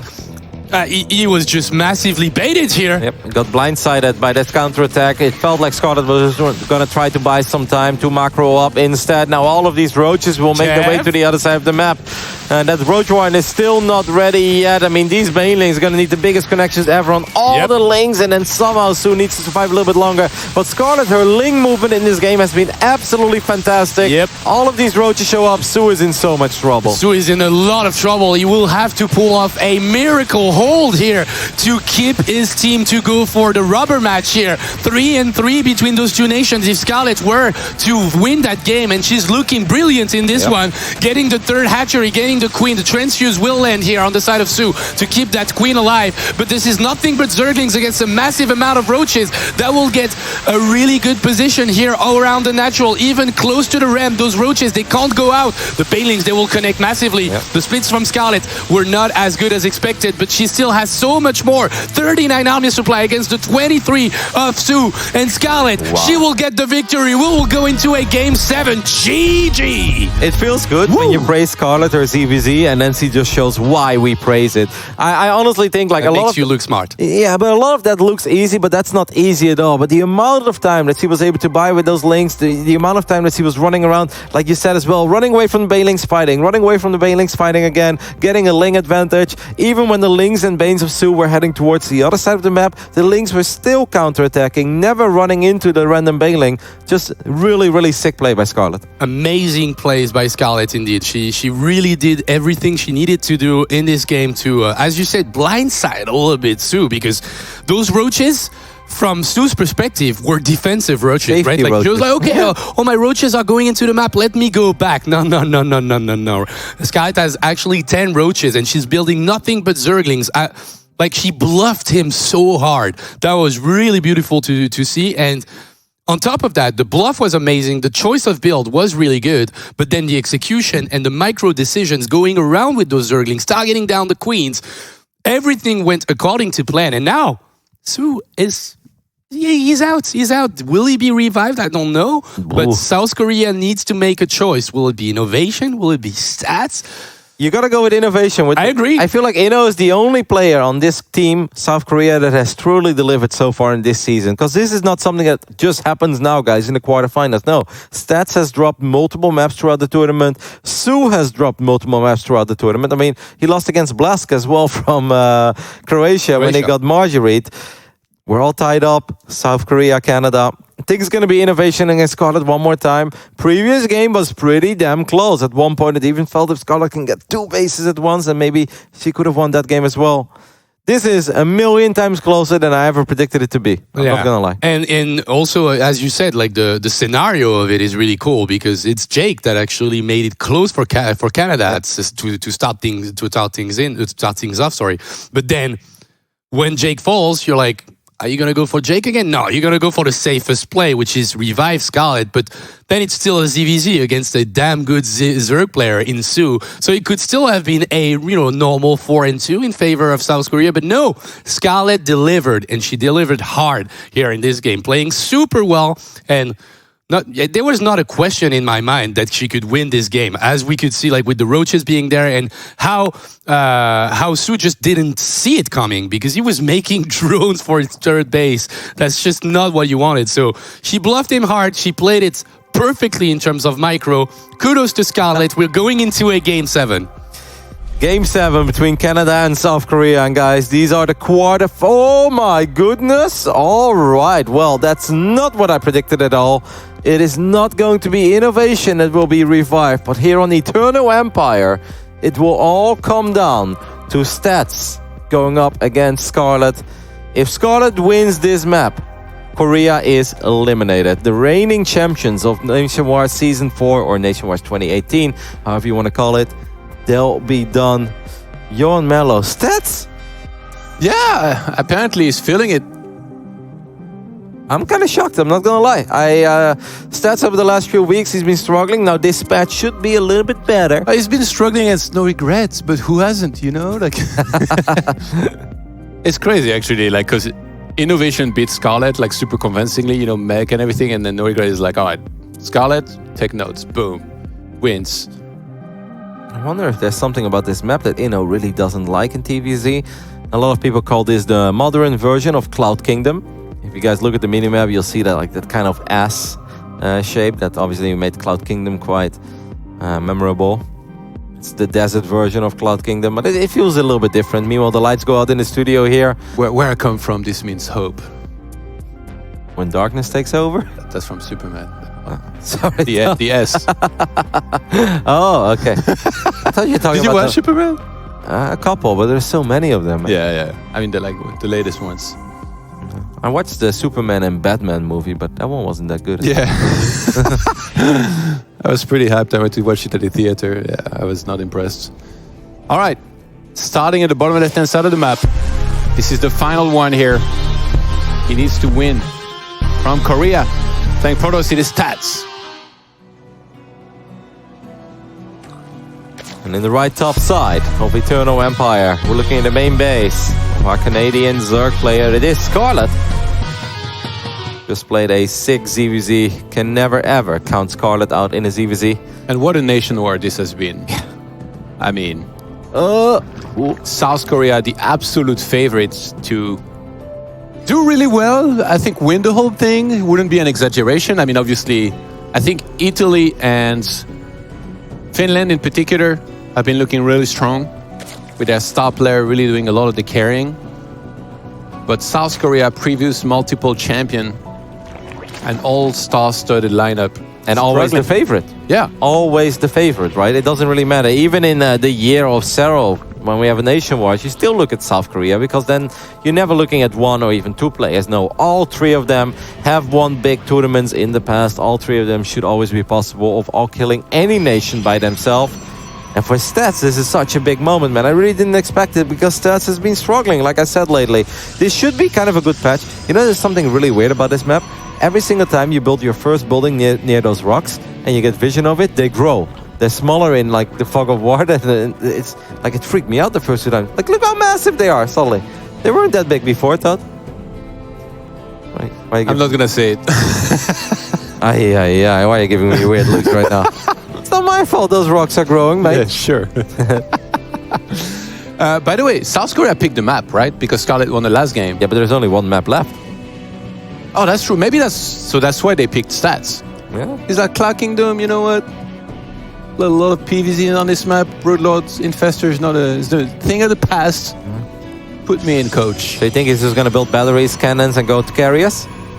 No. No? You think just one Stargate, like a I think Phoenix, he might just be Oracle, confident Oracle? playing standard because the third base is not that hard to take, and also Scarlet doesn't cheese a whole lot unless she goes for like an absolute crazy cheese with like proxy hatcheries. Yeah. And he's just confident in like a standard game. Obviously, you know, he lost to No Regret earlier, but No Regrets, he's such an unconventional player that it doesn't necessarily mean much in like a more normal game. And also, to be totally honest, like if Stats resumes that game 9 times, right? Yeah. I think he's going to win that game 9 times because he had all the tools. He had a smooth early game. He should have known what was coming. He had everything in the right place to actually defend against that attack. Just caught him off guard. Man, I feel a lot of pressure. If I was Stats right now, I'm not going to lie, because this was not just a quarterfinal where South Korea is the favorite. No, Yeah. they were supposed to win it, Todd. They're always supposed to win this one. And now suddenly you're one map away from being eliminated of Nation Wars 2019. I mean, for them to go out in finals or something, you know, to like Finland or Italy or even like losing in semi to Germany, Yeah. sure, or France, but to lose in quarterfinals to Canada, I think would be a major upset. Absolutely. I totally agree with you. Even though Canada, again, they're a nation which in Nation Wars has been convincing. Yep, in the past. We had Semper once here in Paris taking a map of Zest back then with some really sick advanced ballistics liberator play. And obviously a really good bio movement as well. But that's a long time ago. Semper is not part of the team this year. We'll see how Stats plays this. For now, it's Phoenix into Oracle. The second gateway has been wiped in as well. But now this is the big moment. Is it going to be maybe a late second Stargate? Or are we just heading towards a Robo and a Twilight? And there's the Robo. I wonder what Scarlet has planned. Is it just going to be somewhat standard, or is there something, you know, a little bit more aggressive than usual in there? Are we going to see Swamos and Nidus? We saw Solar at Home Story Cup use Swamos and Nidus extremely convincingly, including against Stats. He had a very, very solid win. Even wrote easy at the end, remember that? So, I mean, Scarlet, if she saw those games, and I believe she must have seen them, maybe play a similar style. I mean, obviously on this map, maybe not going to be as strong as on some of the other ones out there. But if you can set up the first Nidus at like 9 o'clock and then you go down to 6. Yeah, no, that's true. There's definitely a couple of good spots here for some Nidus play. 2 Oracles heading towards the main base. One Spore Crawler was enough against 1 Oracle, but is it going to be enough against 2 Oracles for the first time? That Phoenix was a little bit late, though. Imagine if the Phoenix lifted the Queen this time, Todd. I really feel... Whoa, we've got a lot of Adepts as well. Scarlet has 13 Zerglings. They felt a little bit out of position, but they're going to reveal themselves now. That's a lot of Adepts, though. Yeah, you'd like to be on top of the Adepts as they finish to Shades, but they were actually out of position here. So by the time they close the distance, they're already getting shot at. And these Adepts are getting some good trades. Yeah, this is always good, right? When you can see all of the drones being evacuated, you know your attack is already successful. Don't forget that the air units are still alive. Stats knows that this is a very important match. The 2 Oracles are going to show up in the main base one more time. They'll just get 2 drones for now, but all of these drone kills, they do start adding up. No! Whoa! Whoa, what is the range on that thing? Wait, what? Why did the Queen stop? I'm confused. That Queen was a merciful goddess. Well, there you have your infestation pit, Todd. That was weird. I didn't think that was going to be able to shoot down there, actually. No. I guess, yeah, it does look like there is more depth because of the background, maybe. Yeah, maybe there's some. What is this style set? Total Recall? Red Dead Redemption. We're on Mars. Hey, where's Matt Damon? Imagine if he's just going down this side of this map. That'd be kind of cool. Oracles are going to try their luck one more time. 2 more drones and still both Oracles survive. And that's obviously very big. You want to keep them alive at all costs, especially if you go up against that infestation pit and maybe the Nidus network as well. Stats hasn't seen it yet, but there is no Nidus yet, Johan. Well, Yeah, I think, yeah, you can delay that a little bit. Yeah, there it is. Boom. So almost Scarlet knows what she needs to do there. And I mean, as a Protoss, this is supposed to be what the main build that you're the most worried about here at this stage already. So a lot of the time we're going to be seeing one of the air units, or like at least some units at 9 o'clock and 6 o'clock. These are the 2 main spots where Nidus is going to... I think 9 o'clock first, usually, a lot of the time. What's the distance from 9 o'clock to into that second base?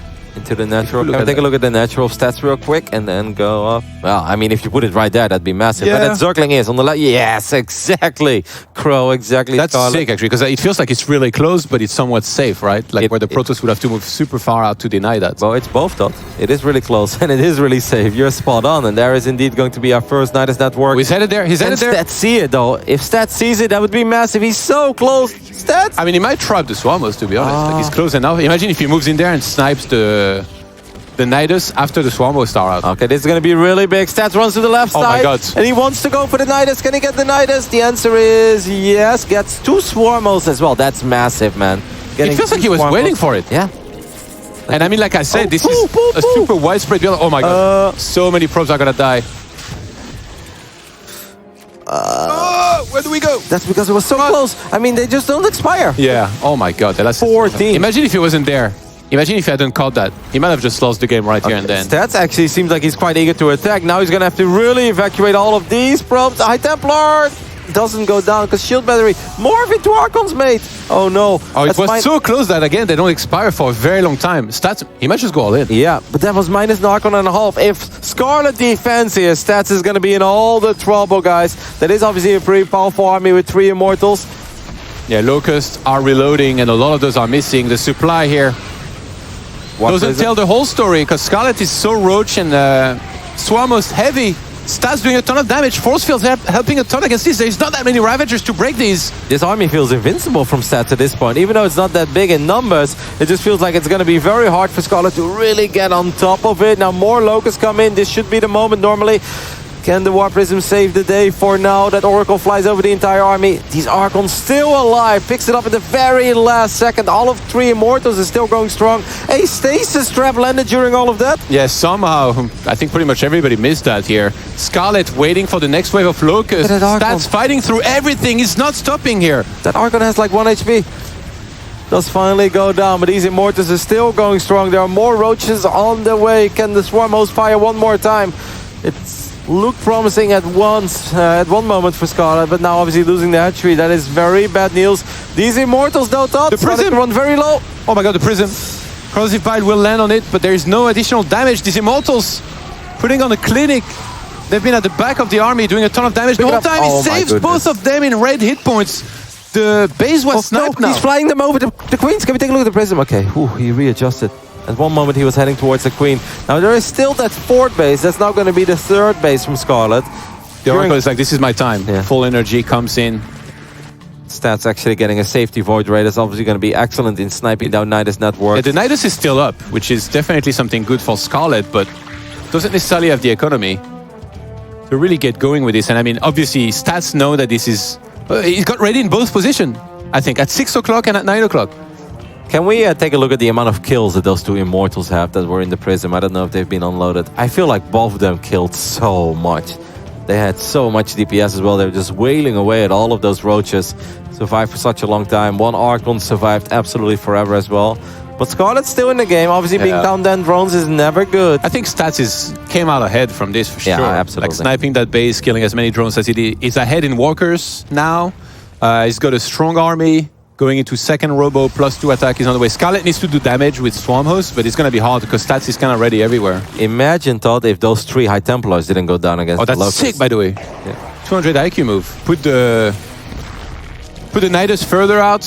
I guess those Locusts will expire a little bit earlier, but even if they can find just a little bit of damage, it's well worth. Imagine they kill 2 or 3 pylons there. Well, these Immortals, can we click on the Immortals? 16 kills and... Is it 16 on both? Yeah. Oh, that's a real tag team right there. This time, Stats didn't lose a lot of probes against that wave of Locust.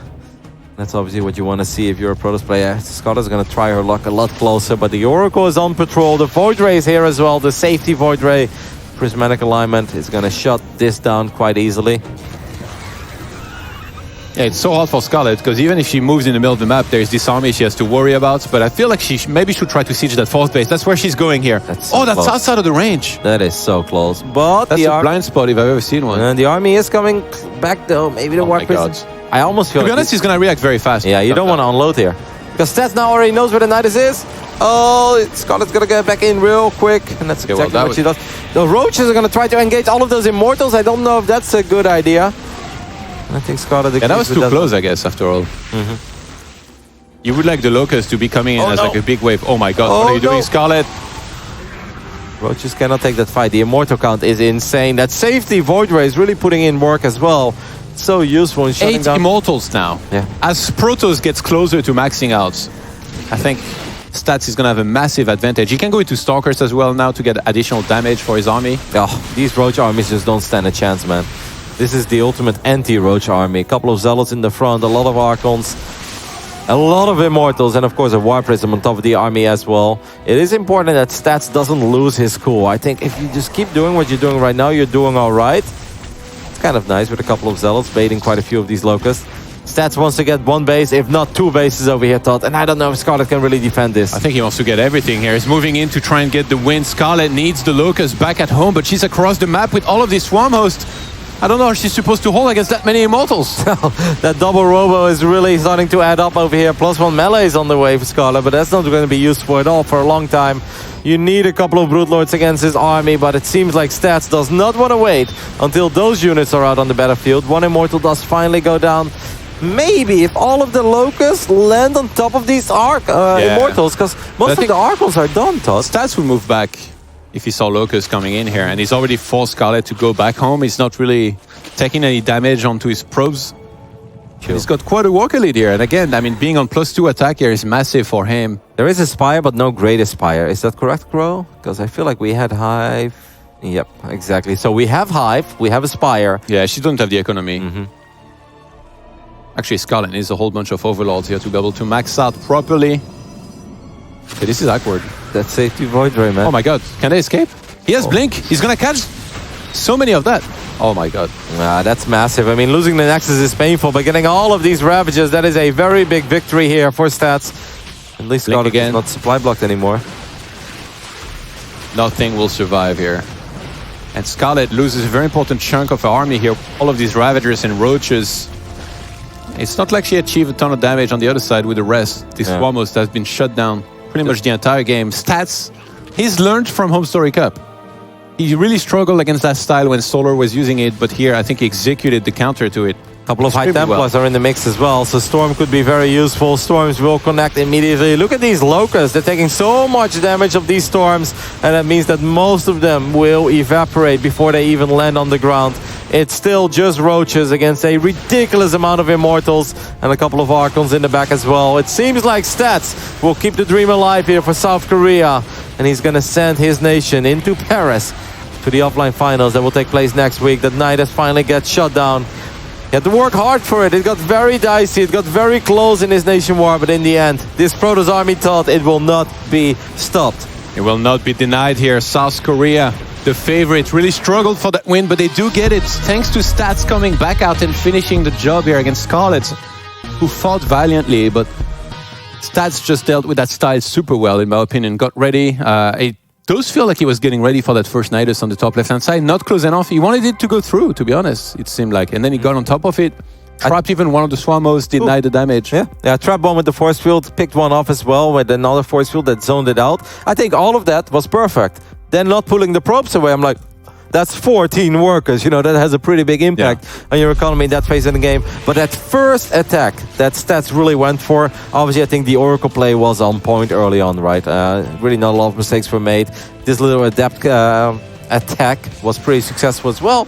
Was able to pick off quite a few Zerglings, even denied some mining in the natural with that second shade. All of it was good until Stats lost those probes against the Locusts. I'm like, oh my goodness. When he went for this attack here, Todd, at the third base, going up that ramp, I was like, if he messes up here, that could be it. It could be over for South Korea. But Stats didn't mess up.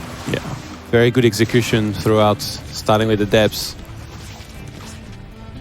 And I gotta say, Scarlet played very impressively in that game, though. I mean, his stats he's going up against, I mean, obviously at the end of the day, he was the one that got the victory, but she fought hard for it.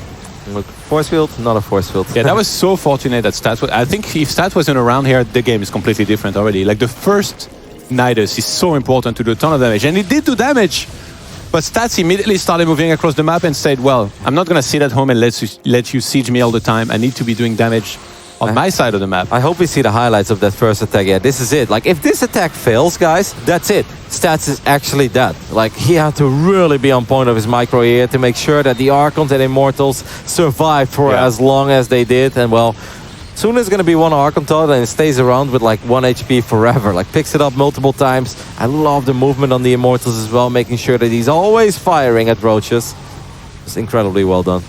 He pulled back properly, used the correct force fields. That's some good energy management. There was a Guardian Shield up the whole time that he was fighting here for the longest time. There was Here, one more. Yeah, the Stasis actually trapped a bunch of units as well, which make it harder for Zerg to re-engage because these are like kind of blocking the way. I mean, this is just like, obviously the army looks impressive, but it's basically 3 Archons, 3 Immortals. If you lose 2 of those key units very early on, the rest suddenly becomes a lot more vulnerable as well. And one wave of Locusts can really clean everything up. A very close game. South Korea had to go very deep in this nation war, but in the end they will keep their dreams alive of defending their title when it comes to nation wars and StarCraft 2. And perhaps that's the way it should be, but Todd, I was entertained. Oh yeah, Team Canada really delivered here on this one. And at the end, I mean, Stats just has so many Immortals. At this point, it feels like he can just fight quite easily against this type of army. Yeah. Scarlet just able to go for Hive, but not really able to use it for anything. And even Disarming here getting caught. I like the transition into Blink here, actually, after he had all that he had. Stats even had Storm at the end. Very, very solid game. This is the old Stats, you know, on form that we saw come back out here for this one. And after seeing this game, I do understand why he came back out, because he looked pretty good. Yep. Looked solid. Obviously, a lot of pressure on his shoulders, but it does mean that South Korea will advance to the semi-finals, and that means that we will see them here next week at the offline finals of Nation Wars 2019. We already know the semi-final of the top side of the bracket. That's going to be Italy versus Finland. And the bottom side, Todd, there's just one little cute, feisty match remaining. Yeah, Germany against France is going to be our next match to determine which 4th team goes to the round of 4. And before we can get to that, we have to go to a break. And before that, matcherino.com/nw2019, guys. We have got a lot of good stuff on this. We're in December now. Yep. We're actually in December, so Christmas is actually really coming up. It's the season, Todd. Is that what they say? Yeah, it's the season. It's always the real thing. What do we want to do in the season? We want to gift each other beautiful hoodies and t-shirts of Nation Wars for under the Christmas tree. The baseball hat as well. Why not? What better way to say I love you to your loved ones than with the Nation War cap? Or a coffee mug. So you can bring me coffee in the morning. Great points. All right. Let's go to a break, guys. And when we come back, it's going to be Germany versus France. We'll see you guys right after this.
secret practice of Satanism.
Police suspect secret meetings are being held by people calling themselves Satanists, people who worship the devil. Most often found, the inverted five-pointed satanic pentagram, the upside-down cross, the evil eye, references to Babylon, and the devil's number, 666.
Welcome back, everyone. You're watching Nation Wars 2019. It is time for final quarterfinal. It's going to be France going up against Germany. And we've waited a long time for this one to finally happen. And I'm glad that it's finally there, Roddy. Yeah, it's a big match. Obviously, traditionally, two nations that have always had a lot of good StarCraft players. It's always a little bit special for me, I mean, especially for you guys, but for me as well to be here in Paris, the gaming studio. And they get excited over here, guys. When France is playing, especially the year they won, they were obviously going nuts, all out. Last year, I think it was truly a very sad day when they lost in the qualifying match against Italy. This year the run has been already a lot better. But I think this is going to be a very tough one. And I can kind of feel it in the studio as well. Everybody seems a little tense. Yeah, we're tense. Everybody's a little anxious. I don't hear a lot of big talks about how France is going to breeze through this quarterfinal match. No, you guys are nervous, and I can feel it. We've been disappointed many times before, and I'm not talking about StarCraft necessarily, but the football team is something that a lot of people follow, and we're always like, all right, world champions, we're going to the Euro, like we're confident, and then they just like kind of disappoint, or they do really well. It's one way or the other. So far here, it's been kind of in between. France, they've made it this far. Haven't necessarily been the most convincing, but at least we're there. And now they go up against a team, Germany, which I think has an insane lineup, is the best team Germany that we've ever seen. They've got Big Game, Showtime, and Lambeau. And it's going to be a very difficult task, I think, for Team France to go through these guys and come out victorious. Yeah, I'm curious to see what the chat will vote here as well. Like, I am leaning a tiny bit towards Germany just because all three players of three different races, they have been looking very good lately. I know Lambeau had a tough showing at Home Story Cup, but we all know what Lambeau in shape is capable of. Showtime is a man that doesn't need an introduction. He has been for many years the best performing Protoss of the European region. And of course, we have the biggest streamer, the biggest splitter, the biggest talent of them all. The man that cannot be tamed. With or without glasses, apparently. Hero Marine. With or without his phone. Yeah. I wonder if he ever found his phone. I don't think he ever found his phone. The biggest of Gabes himself. Part of this German lineup. We've got Showtime, D-Wall, Mr. Defense himself, and Lambeau. Definitely still somewhat underrated. He's not necessarily the most consistent player out there, but he's definitely one of those players that I look at and I'm like, this guy actually can beat pretty much anybody here. No, like I don't really see anybody in the entire competition. Of course, Reina Serral will be hard, but Lambeau has taken plenty of maps of those in the past. Lambeau will always have a shot, and he's also often going to be the favorite. And on the other side, we got T Drogo.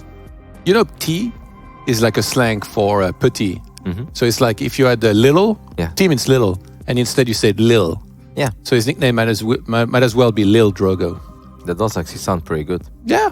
Then we got Clem, the young 17-year-old who definitely, I think so far has been the ace or like the carry of this team. Like he scored some of the most important points. He's won when it mattered the most. And then of course Marine Lords, a player with one of the best records out there. Even though it's been, his record has been getting a little bit worse here and there so far in this one. A player who previously won the competition pretty much on his own. Nationwide Season 3, he was absolutely unstoppable back then. Lately, it's been a little rougher for him as well. Like we said, Lambeau didn't have the best Home Story Cup, but I think the same can be said for Marine Lord, right? Also not really the showing that I think he was hoping for. Yeah. Let's take a look at the first three initial matches, because this is where things will start getting very interesting for you guys. Lambeau will open things up against Clem. I think that's already a very important one, right? Like you said, Clem has sort of been the carry for the team so far. The second match, a PvP between Showtime and Drogo. Oof. That's going to be sick. And then Hero Marine versus Marine Lord in another mirror matchup. It feels like it's somewhat straightforward, I guess, who goes on what map, in a way.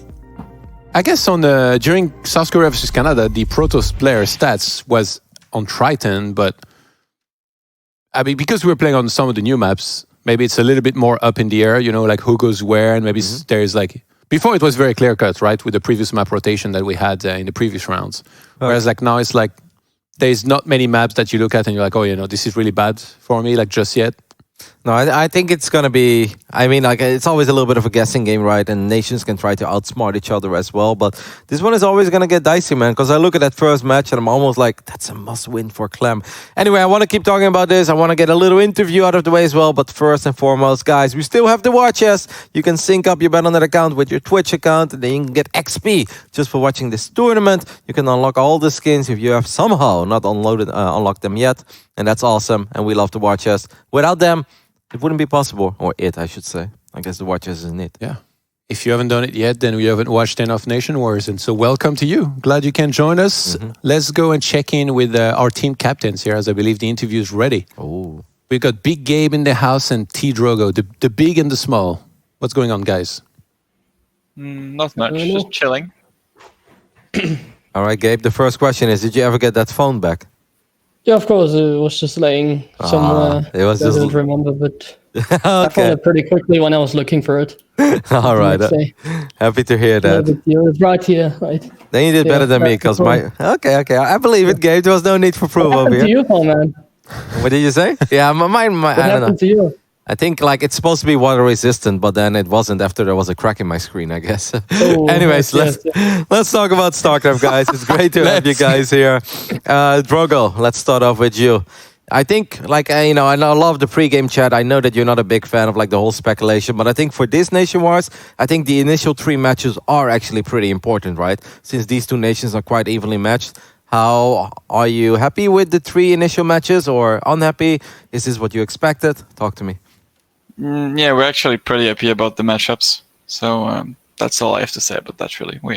This could have been much worse. Okay. So did you also kind of expect that you would get Drogo or Showtime, or you weren't sure? I mean, like, we could have been looking at anything, honestly, but like, I didn't expect anything, but I can win against Showtime, so I'm pretty happy. Alrighty. Here, Marine, this is the final match of the quarterfinals. Like, I'm sure you've been watching a bunch of the games. Like, does maybe watching the other matches and seeing people go through or be eliminated give you guys extra motivation to make it to this round of 4, or were you already there and like feeling ultra motivated? I don't think the other matches are too important for us.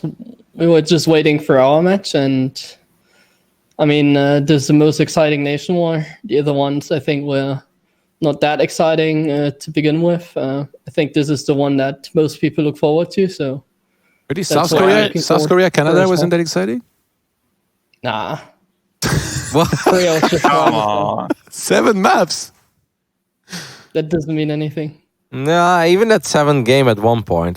Normally, I'd agree with you, but if it's 3-3 and it's Scarlet going up against Stats, I think at that point things get a little exciting because nothing is set in stone at that point. But I was excited. say again. It was exciting. It was definitely an exciting match, but I mean, if Canada won, then probably people would remember this. But now that Korea won, it's going to be one of the matches that most people will probably not remember in the end. I think no regret will all remind us that he took 2 maps. Don't worry about that, Gabe. And we will remind him about the shoe, yeah. Okay. So, Gabe, how do you feel about your game against Marine Lord? I don't know. We both play on the weird map. I thought he would play there. But it's one of the new maps, and I haven't played too much CVT on it yet. It could get very interesting. I don't know. Like, that map is just a little different from the others. It's still relatively big, but it has a lot of like drop paths. It has multiple entrances. It has multiple entrances for the Reaper. It's a very weird map. It has very different dynamics than any other map, besides that the map is pretty big, I think. And we never had really a map like this that was weird and big at the same time. Normally it was weird and like kind of small at the same time. So I think this will make the match pretty exciting. It could get very interesting, and it can go either way for sure. Yeah, because stylistically, it's a bit of a trickier matchup for you, right? Like, Marine Lord is one of those guys that hesitates that much, like if he wants to go for drops and stuff. Yeah, it's always hard to say what Marine Lord is going to do because he doesn't play in many tournaments. In the last WCS, he didn't play. He's not really that present on ladder, so you don't really know what's coming out of him. That makes it difficult, I think. Drogo, how are the confidence levels in Team France? I'm not sure, man. My Terran brothers are always whining, so it's very hard to judge like what's real whine, what's just whining because it's the Terran code. They always do the same thing, but you have like to read between the lines to. You just read the tune them out. confidence level. You can't Yeah, even I'm hear like, them hey, anymore. Hey, what's up, Clem? So, do you think you can win against Showtime? Oh, you can't? Anyone with Alpha Brain can win against Terran over Protoss? Oh, that's very sad. Very sad to hear, Clem. You can do it, Clem. I believe in you, buddy. So yeah, that's the confidence level right here.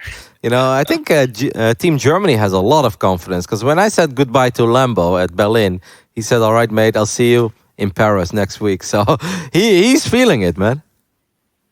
Yeah, I mean, Limbo has a lot of faith in his teammates. That's one of his qualities. Okay. What does that mean? All right, guys.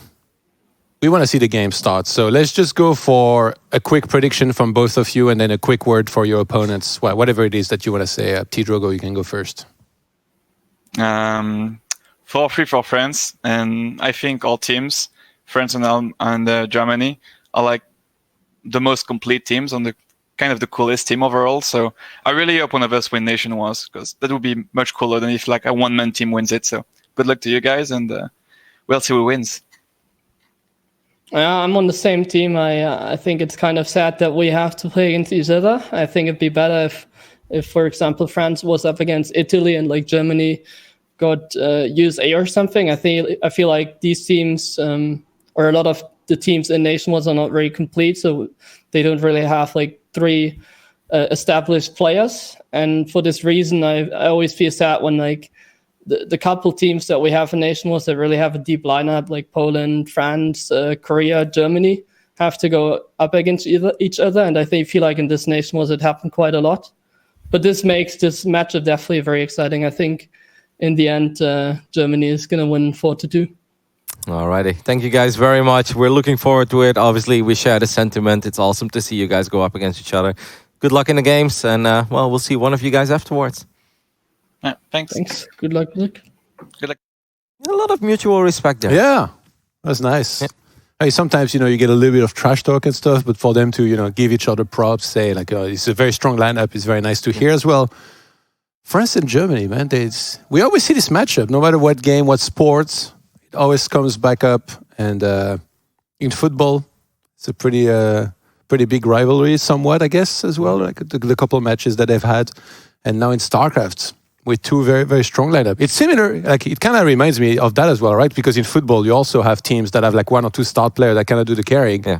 But both Germany and France in football, they have a lot of depth to their team. It's the same in StarCraft. I mean, what does happen, Todd, is that both nations have 80 million people. So they often tend to have a couple of talented individuals among themselves. It'd be sicker if like Deutschland against Iceland was the biggest rivalry. And they're like, we just keep meeting in every sport. Like, Iceland with their 3 million people, how are they so good at everything? Am I right? Like, alrighty, guys, we're getting ready for this one. Lembo goes up against Clem here on Triton. We saw Lembo lose on Triton. Was it against Time? I think it was, right? In Germany going up against China.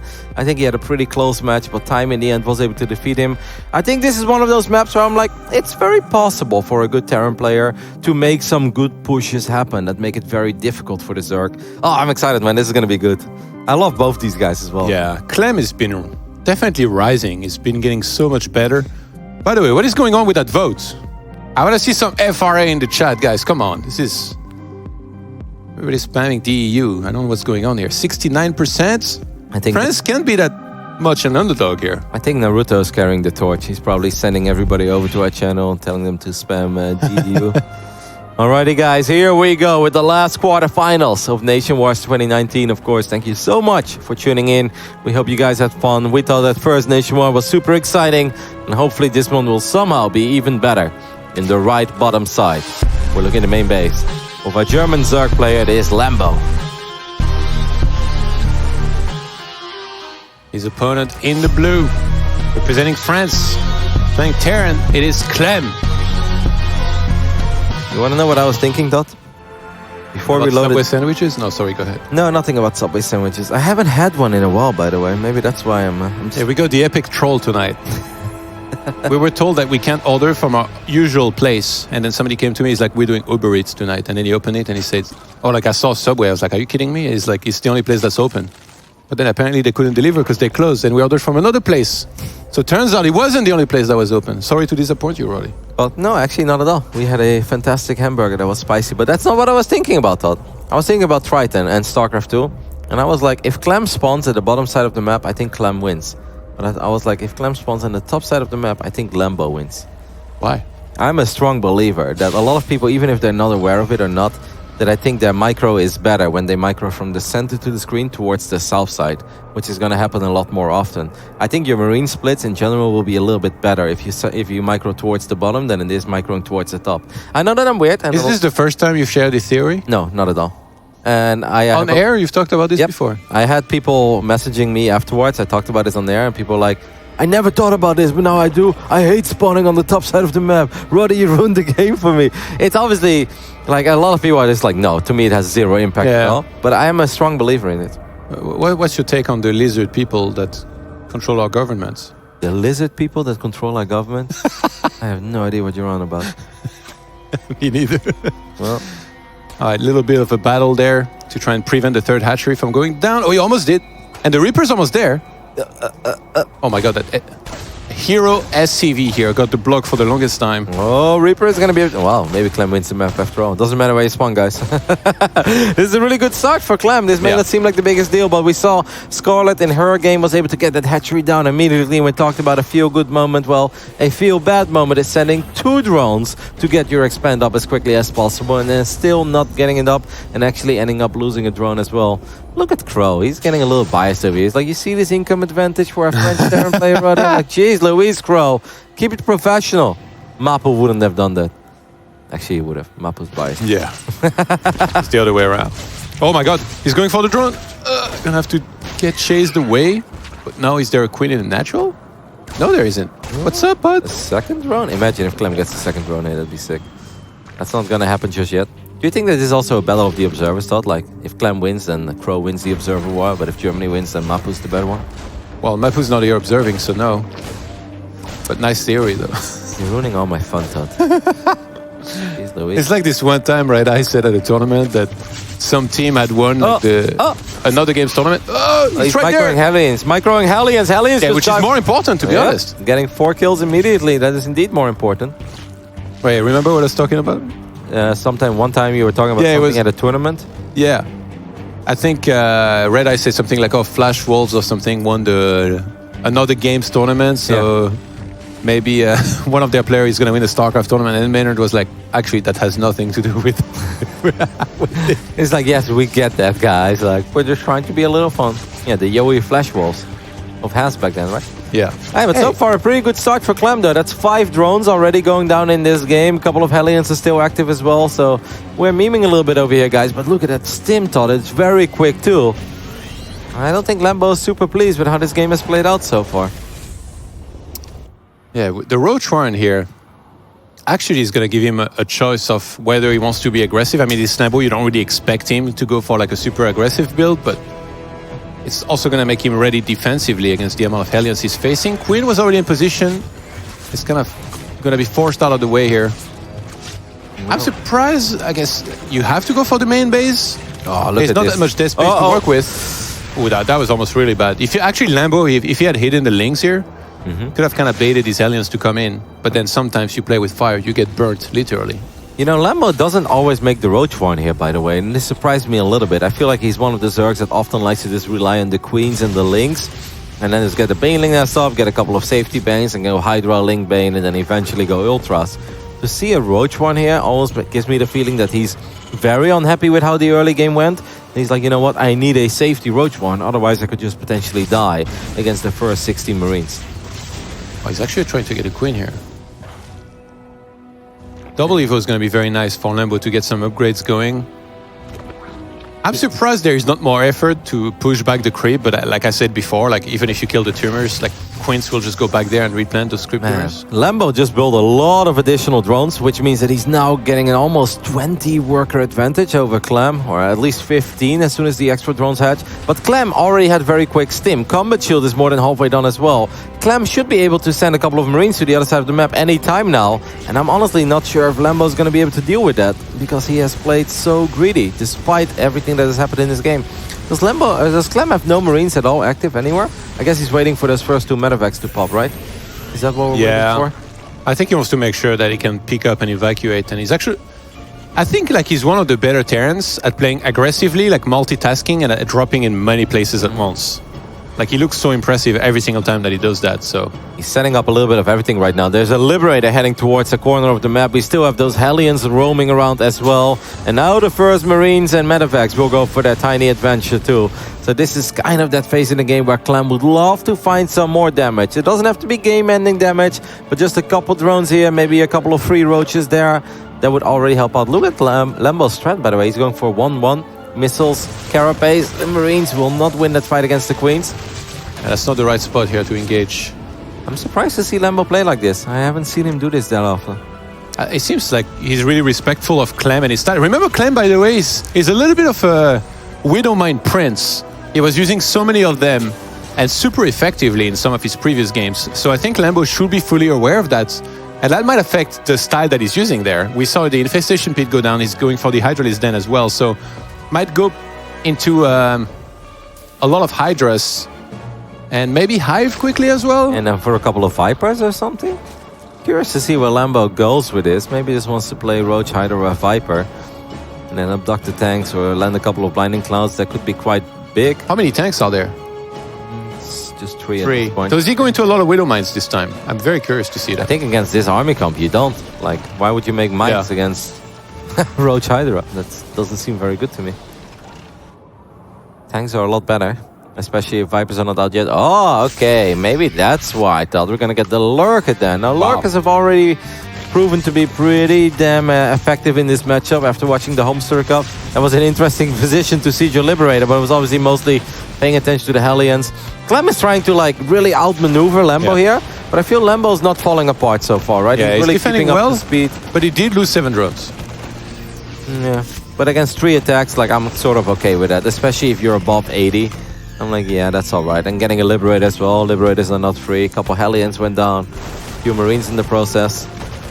Lambo is quite broke at this point, so even losing stuff like Overlords hurts. These Hellions will just run straight into the remaining Hydras, and once again, Lambo will deflect another attack. He's pushing creep very nicely at the bottom, by the way. That Lurker then builds so fast right now, doesn't it? Yeah. Like it used to take forever. I agree, it's broken. What? I wouldn't go that far, but I mean, I'm happy to see the Lurker, right? Because I feel like the Lurker was such an iconic Brood War unit. Yeah. And I wasn't much of a Brood War player myself, but I always felt a bit disappointed with the impact that the Lurker had on Legacy of the Void. I was like, I wish we saw more of it. I have the feeling I will see a lot more of it in the upcoming year. Yeah, for sure, with how good it is now. Maybe they'll bring back the Vulture. Oh, no, that's massive, Todd. He's forced to actually abandon the Lurkers there. He's going to take the fight with Roach Hydra. The tanks are sieged. No, Lambo, this is not a fight you want to take at all. Oh my god! The DPS of this bio army is simply way too freaking high. And now the tanks are gonna leapfrog forward. 17 Roaches on the way and 2 Vipers are on the way. Lambo is gonna try to counterattack with just a couple of Marines. Two just finished. This army feels so powerful. He has a big upgrade advantage now. All he has to do is dodge Corrosive Bile. He's gonna land on top of one of these tanks, but Clem is cleaning up house here. I don't know if Lambo has enough medivacs, keeping everything alive. He's steaming through. The Viper not coming into play. He's gonna die before he can cast a single spell here. Clem just smashes through the Zerg's defense. Clem is a sicko, man. Clem has been playing absolutely phenomenal throughout this entire tournament. And even a game like this, where like the initial start was good, but then it was kind of like he was trying to find damage, wasn't really getting that much of it. But at the same time, the macro was on point. He didn't make any mistakes at home ever against anything, and still build up a good army.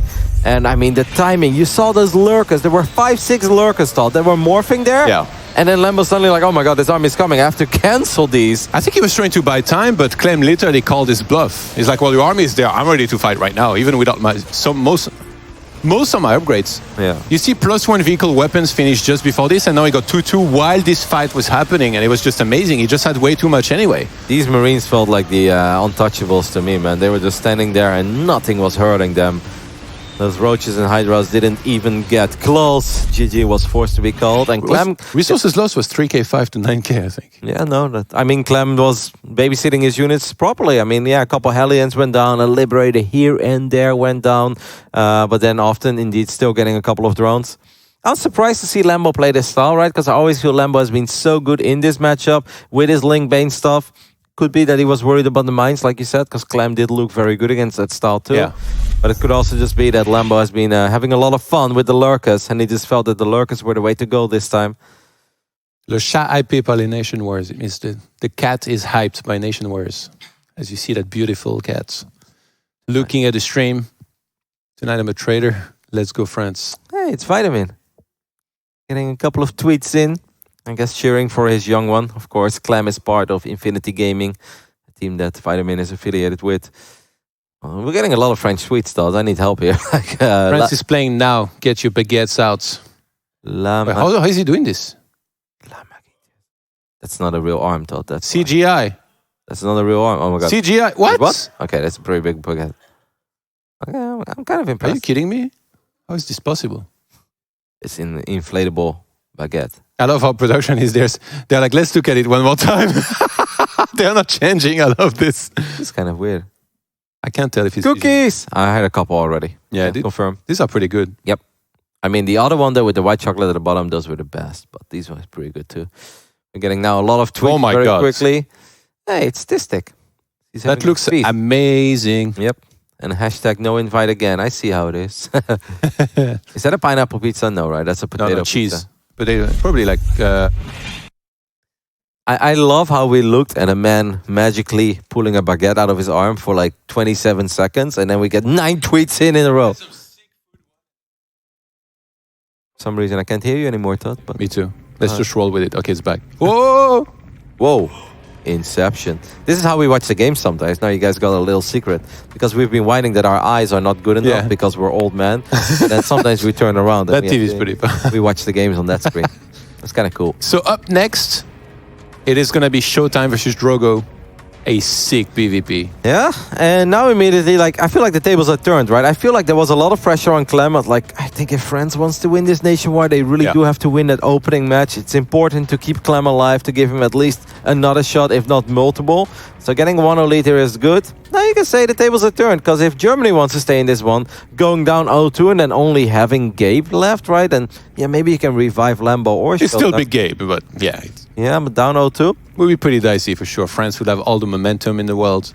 Map choices as well, and obviously Gabe, even though Gabe is incredibly good, I think he's one of the most broadcasted players at this point, with how much he has been streaming. And I know that he says that he doesn't play his real strategies on stream. That's a lie. It's like, y'all.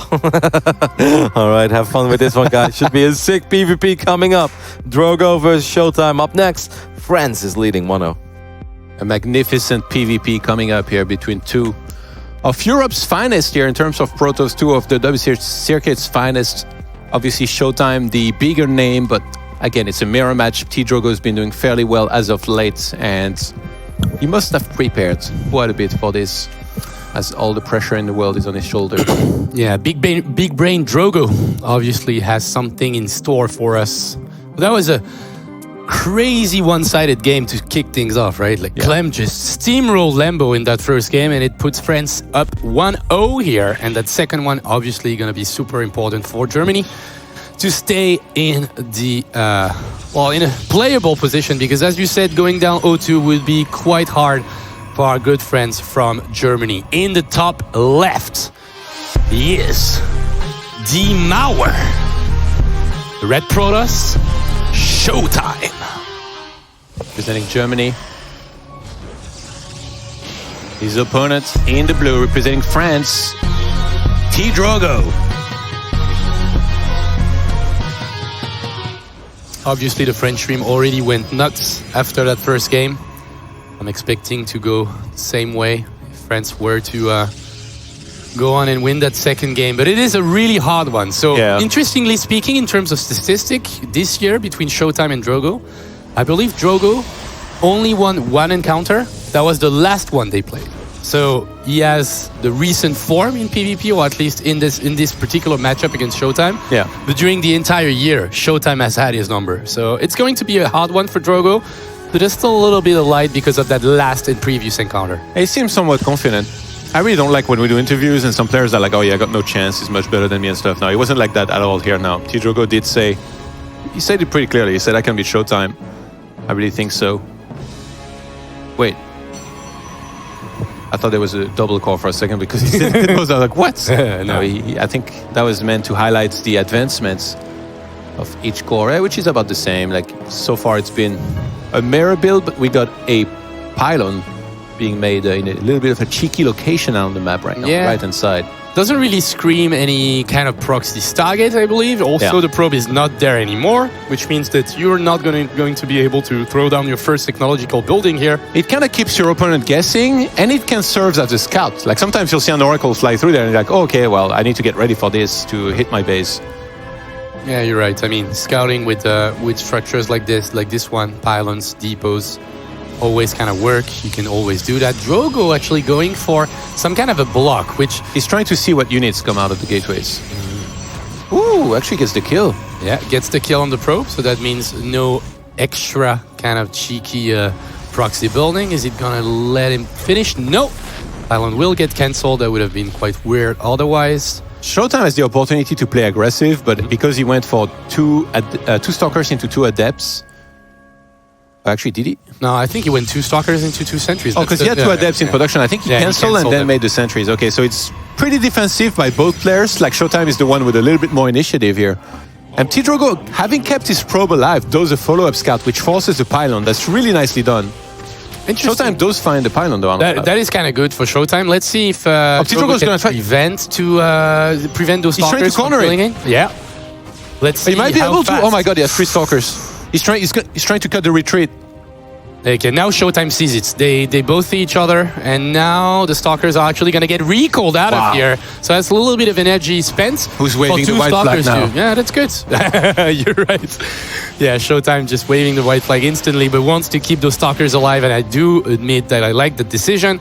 Now, we also saw a hallucinated Phoenix that confirmed the Robo on the side of Showtime. Did Showtime do the same thing? Did he use his sentries already? They're both gonna start spamming those. Usually, Expo against Expo, the first thing that you have to throw down is a Forge to start to get going with these upgrades. And then when the Twilight Council goes down is really when players can start making different choices. You know, usually it's gonna be between Charge and Glaives, but we've seen Blink coming into play sometimes in these games. You're right. I mean, to me, it's really weird because I feel like it shouldn't be as viable, but these players, they're so good with understanding all of the timings that you can go for that they can still go for something like that. And Showtime's actually the one skipping on the Forge for now. He went for a Twilight Council, whereas Rogo went for the Forge. Okay, he's actually going to sacrifice those Adepts to get a couple of probes. That's 2 already. That shouldn't be 3 in the end. At the same time, Drogo with 2 Adepts in the middle of the map. He hasn't used the Shade yet. So he's going to lose those, or at least 1, before transferring to the Natural. Let's see if this one makes it out alive. Yes, and he does scout the number of sentries. We'll get a probe for his trouble. 2 Adept for 2 probes, 2 Adept for 1 probe on the side of Drogo. Okay, what does he get? Glaives. So Showtime having killed a few probes, and with the timing on his Robo and skipping the Forge entirely for now, he's gonna go for a big attack. He's letting on 2 more gateways, and he's saying, usually I'm the defender, but for once I'm gonna be the offensive player, and I'm gonna look to try and kill you. And T-Drogo needs to see this ASAP. Oh my god. Is this the perfect scout? So he needs to figure it out. Yeah. He needs to figure out what's coming out of that Twilight. And we mentioned, you know, the new patch coming into play, right? And we talked about, like, what does it mean for PvZ? What does it mean for TVP, TVZ? But in PvP as well, I mean, Charge is not as good as he used to be. So Adepts do come into play, even though those also had a pretty massive change in the way the Shades work and the Glaive upgrade works, in which when you use your Shade, you get a pretty massive increase in attack speed, which is not what it used to be, where they were always like hitting faster when you had Glaive. Now you need to use those Shades all the time to get that bonus going. Oh, T-Drogo's getting some shield batteries. He might be smelling this coming. 3 of them in total. He needs to get a ton of units. Here's the problem. He's gonna have to charge in. Charge now does less damage when you come in. Zealots are faster in general, but that's not really gonna help on the full-on fights. Yeah. Straight up. So some Archons would be insane if he could get them. T-Drogo is ahead in supply here. Okay. Obviously, Force Field is going to be useless. He's using a Stalker to spot at the front. I love this. And he's seen it. T-Drogo, you need to get units right now. Yeah. Get as many units as you can. All right, we do have 3 shield batteries, 4 shield batteries actually, ready to be used here in the defense. Let's see if that timing attack with massive Adept numbers is going to crack the defense from the French player. That's going to be a tough one. Warp Prism gets into play. The Warping comes in. Phoenix actually shows the position of the army from Showtime. You need to get those Stalkers out of your main base, mate. He needs everything he has. He also needs to build a building here so he can use and avoid those Adepts going into the main. He's actually going to Shade on top of the army. Can they do it? The double Archon dealing tremendous amount of damage against those Adepts at the moment. And those Archons, they're not dying thanks to the shield batteries. Yeah, but the units at the bottom fell super rapidly. Shield battery is running out of energy. Showtime is owning this army right now. T-Drogo's running out of units. way too fast. Charge just completed, but he's already lost everything. Okay, two Templars are being whopped into the main. He needs an extra Archon, but now the entire army of Drogo just evaporated to the shots of those Adepts, and this glaive timing is actually going to give Showtime a victory in this game. Zealots are going to melt to those Adepts with glaives. Look at this, how fast they hit. Those Zealots are getting owned at the moment. A recall is going to be used. I don't even know what kind of units he can bring down. It's going to be an Immortal, but not enough. Showtime takes it and ties it up for Germany after a newly developed all-in with glaives adepts. So those new adepts, like, we didn't really know what to expect from those in the PvP matchup. Well, I can guarantee you, in this case, they were exactly what he needed to do. Those Zealots, they were just literally not an issue in this fight. Do you want me to know what won the game here for Showtime? Because I know exactly what won the game. Tell me. The adept that he sent into the expo. Because these forced some force fields to be used, and then there was no follow-up Hallucinated Phoenix to spot the extra gateways. So even though T-Drogo spotted the Twilight researching something and 2 additional gates inside of the main base, it wasn't enough for him to put 2+2 and see those gateways that they started. So if he had known, I think he just doesn't go for a charge, because obviously that was going to be not even finished on time here. So these adepts by themselves, they not only did some damage, they prevented a follow-up scout from T-Drogo, which he needed to be ready for this. And then after that, Showtime, once he shows up like this, T-Drogo started reacting to this attack too late and just didn't have the right tech. Again, going for charge here is like terrible. Against this many adepts, your Zealots are gonna die extremely fast. They're not gonna do enough damage. Shield battery is not gonna do enough to carry the game either. It looked promising at first, right? Like those 2 Archons getting some massive shots onto the Adepts that were kind of clumped up. But the sheer number of units and the fact that those Adepts were used with those shades, aggressive shades on top of the army, were just enough. And as you said, Zealots were not the key here. Zealots with charge didn't add anything to the army of Drogo. Only like maybe defensive Adepts, even without glaives, would have been useful. Having those Archons was obviously pretty decent, and the shield batteries also helped. But the way it happened and the number of units that Showtime had, I think it was like probably around 60 armies to play against the 40 of Drogo, was just a little bit too much. So nicely done by Showtime with a really interesting new timing that was discovered now with the new patch and getting the victory here against Drogo. So Drogo's out. We will go into game number 3, which is another mirror matchup, but this time in the TVT. Hero Marine versus Marine Lord. Interestingly enough, Marine Lord didn't lose a single series, like a real series, against Hero Marine this entire year. How many did they play? At least like 5 or 6. Really? Yeah. I need the numbers. There you go, shown, jinxed. maybe. But the thing is, those series, they were played in a best of 3. They were mostly, I think it was in a challenger of WCS, and most of the time it was like 2 macro games into something cheesy by Marine Lord. Like sometimes he used the double barracks marauder push, even with the barracks in the main base. He used those kind of strategies quite often. So we'll see what happens, because now it is a single best of 1 that he has to win to put France in the lead.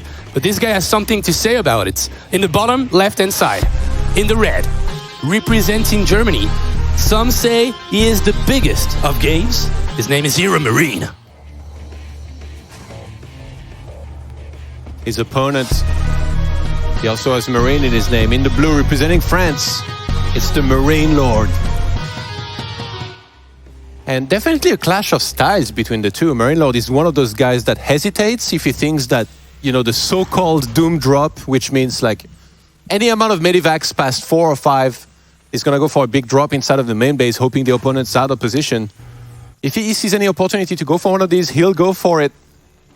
And Hero Marine, historically, you know, I think he's not necessarily a fan of that. You know, he's more of like one of those Terrans that likes to play standard, try to outplay each other, you know. Definitely with some multitasking and some fighting somewhere on the map, but not with big, risky drop plays like this. No, you're right. More on the conservative side, Marine Lord is in the TVT matchup. Let's see what he can do here, as we've got Hero Marine actually denying the SCV from going into the main. Marine Lord wasn't using the SCV trick here on the minerals to get past it. He sees now that Hero Marine is actually going to go for a strong 1-base timing, or at least a little bit of pressure coming from that early factory. Double refinery into a quick factory. Well, he's not mining 3+3 though. Yeah, I don't think he is. Doing 2+1. 2 and 1. Interesting. So he's actually going to be able to tweak a little bit the gas income that he needs Maybe He controls connected the market. to what yeah, he does, and maybe tweak it in whatever he scouts on the opposite side of the map. Marine Lord went for the classic gas first Reaper expand in the matchup. It's been used a lot, and Hero Marine is just going to use that early factory to produce some Hellions at the moment, and he's going to expand himself. He's controlling that gas crypto in case it plummets. Marine Lord on the other side is going to be pretty much fully aware of how Gabe opened, what the options are.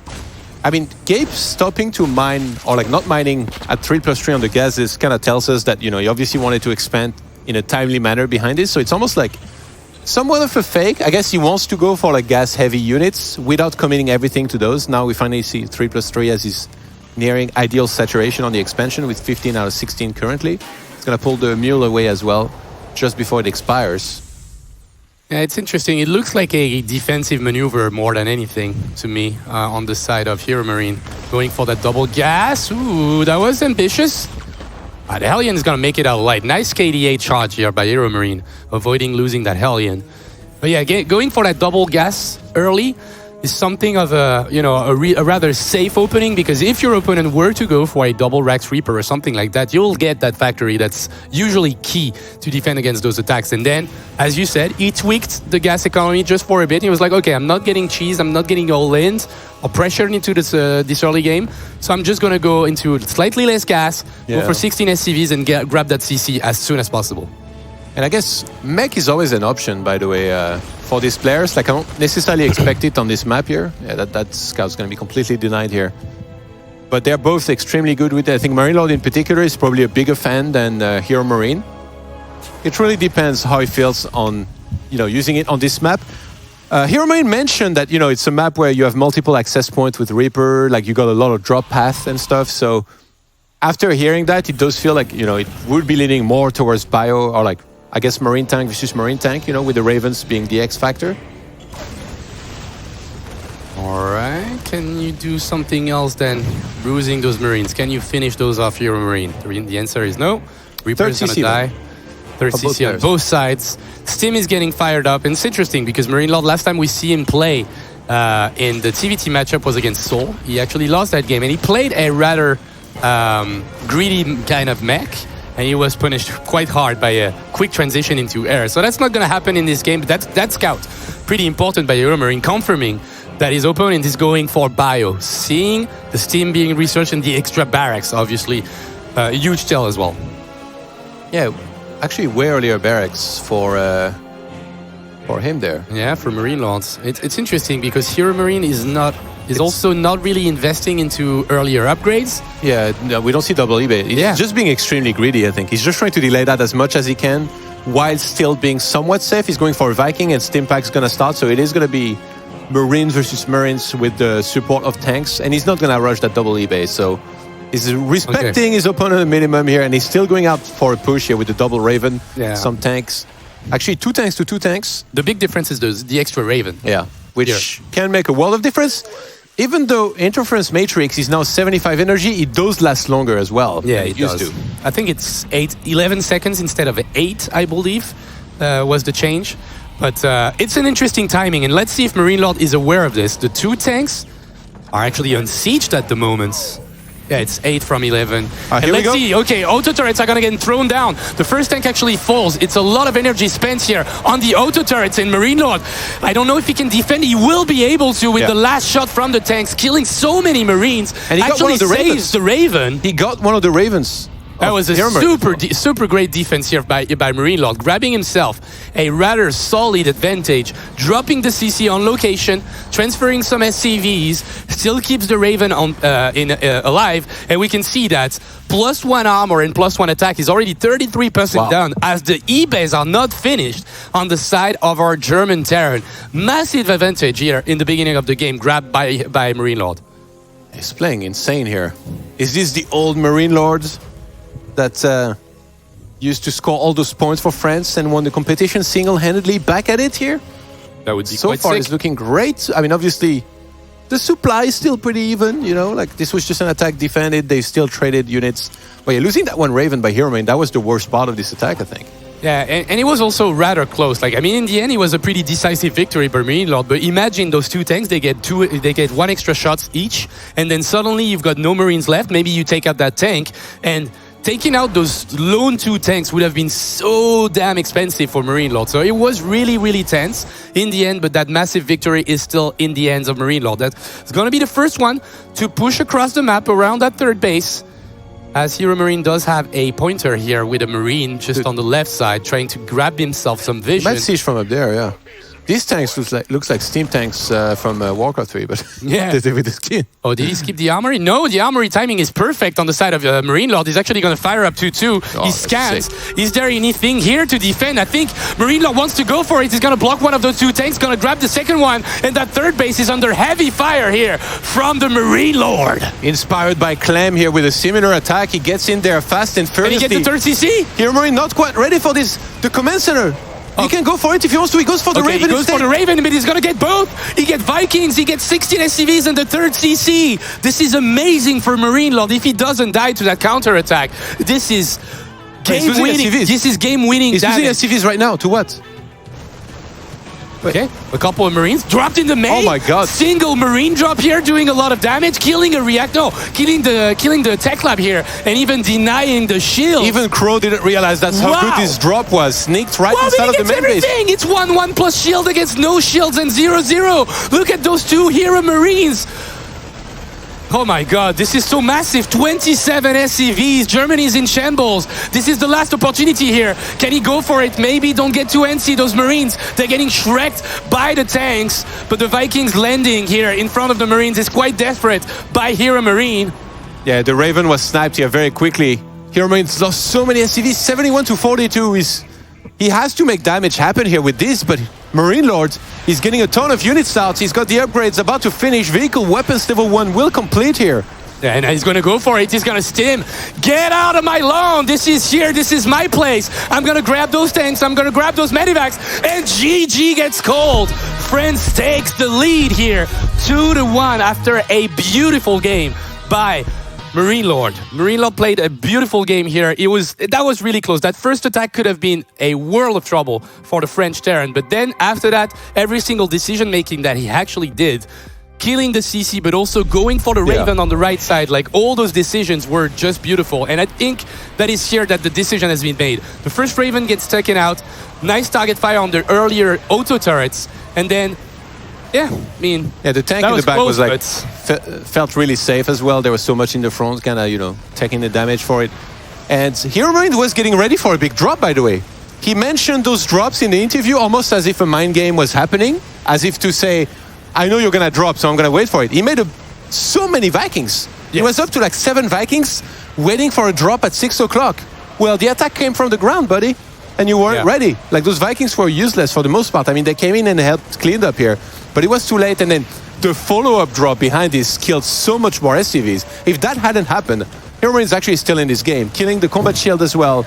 That was just massive. Those 3 Marines, they actually traded so well. I mean, killing so many SCVs as well as Marines as soon as they were popping out from those barracks.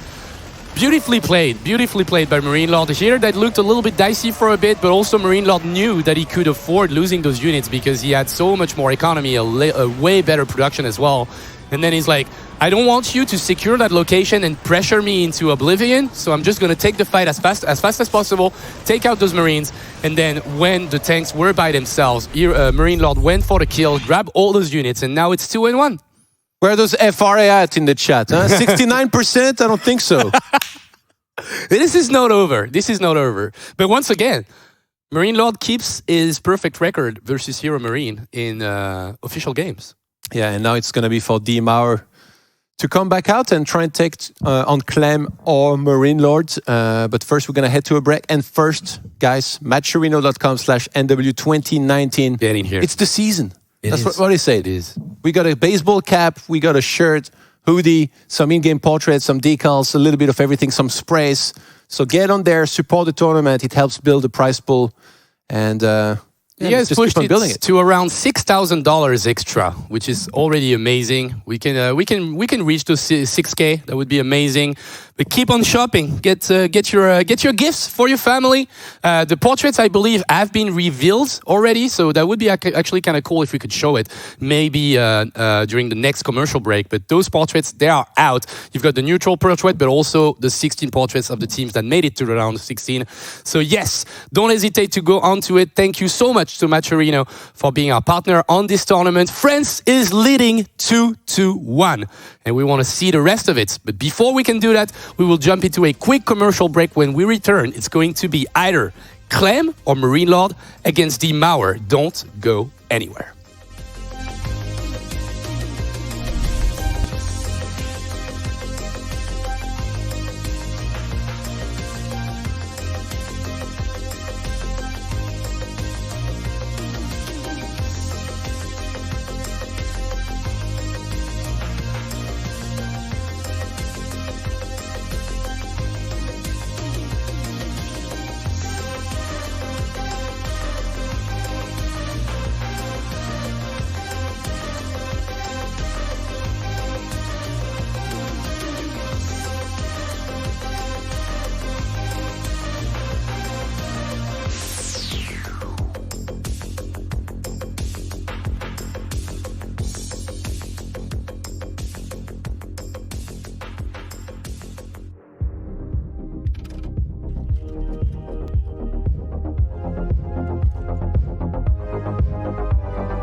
All right, welcome back to Nation Wars. It is 2-1 in favor of France right now for our last spot in the round of 4. Who will make it to Paris? Will it be the hometown heroes of France, or will it be Germany?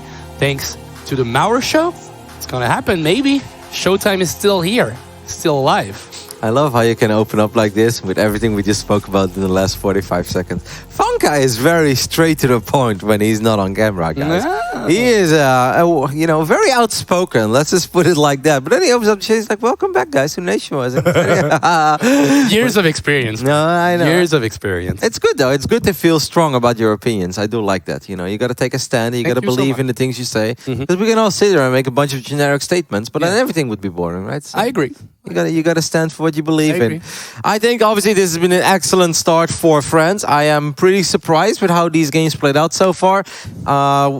That PvP, right? For me, like I actually came over because I was watching the French team, and I was like, I want to hear what you guys say about it because I had no idea. I was like, I've been playing with the Neo Glaives, and yes, there is that like split moment where if you shade on top of an army, maybe they're even better than they were before. But I think in like ZVP, this doesn't really matter that much because I think the power of the Adept is forcing Zerg not knowing where to defend. But I was like, well, obviously in PvP, there is no like, where is he going to shade, really cancel? No, you gotta go because eventually Adepts fall off. Yes. So I thought it was really cool. It was clutch. At first, I was like, oh, these Archons are shrekking the Adepts. And I'm like, wait a minute, it's actually working. Yeah. And then I was like, Hero Marine against Marine Lord. I was like, well, it's been a while since Alexei truly impressed me. I kind of feel that Gabe is going to take this, but yeah, fantastic hold early on, and then a great follow-up by Marine Lord, who shows us that he's still got it if he truly wants, if he truly tries. Yeah. He's feeling way more comfortable with the patch. I had an opportunity to talk with him a little bit about the new maps and the differences in general. I mean, obviously in TVT it doesn't change that much, but the sole fact that he enjoys himself playing the game a little bit more, that matters a lot, is obviously going to matter a lot in terms of his potential and his actual level. France will throw out Clem, and Germany obviously throws out this guy. He's the only one remaining pre-revive for Team Germany. He is the Wall, the Mauer. Showtime! In the right bottom side, we're looking at the main base of the very talented young Frenchman. It is Clem. Clem against Showtime. They've had quite a few epic encounters already with each other. I remember a game on Terraform, that draw game. There was like one Archon chasing Medivacs around forever. The sickest game. That was an absolutely ridiculous game. And even earlier this year, they had a pretty damn cool series as well in Kiev. Kiev? Yep. Kiev. Kiev. Yeah. No F. Kiev. No, Meduyet is not part of this conversation. Funk. Yeah, it's always nice to say, right? Yeah, every now and then. Like sometimes I lay in bed, I'm like, Meduyet. Yeah, I know about that. I'm like, it's working out. There were a couple of Medui in our previous discussions that had nothing to do with him. That's how much of an amazing nickname it is. Cybercore before Nexus, by the way. Not something you see super often out of Showtime. Gives me the idea that he maybe wants to chrono boost out the first Adept, or at least run a couple of units to the other side of the map. But I feel that most Terrans are pretty good against this opening, unless the map is super small. Now, obviously, this is one of the... I see you look at me, Funk, and no, I'm not even going to go into it.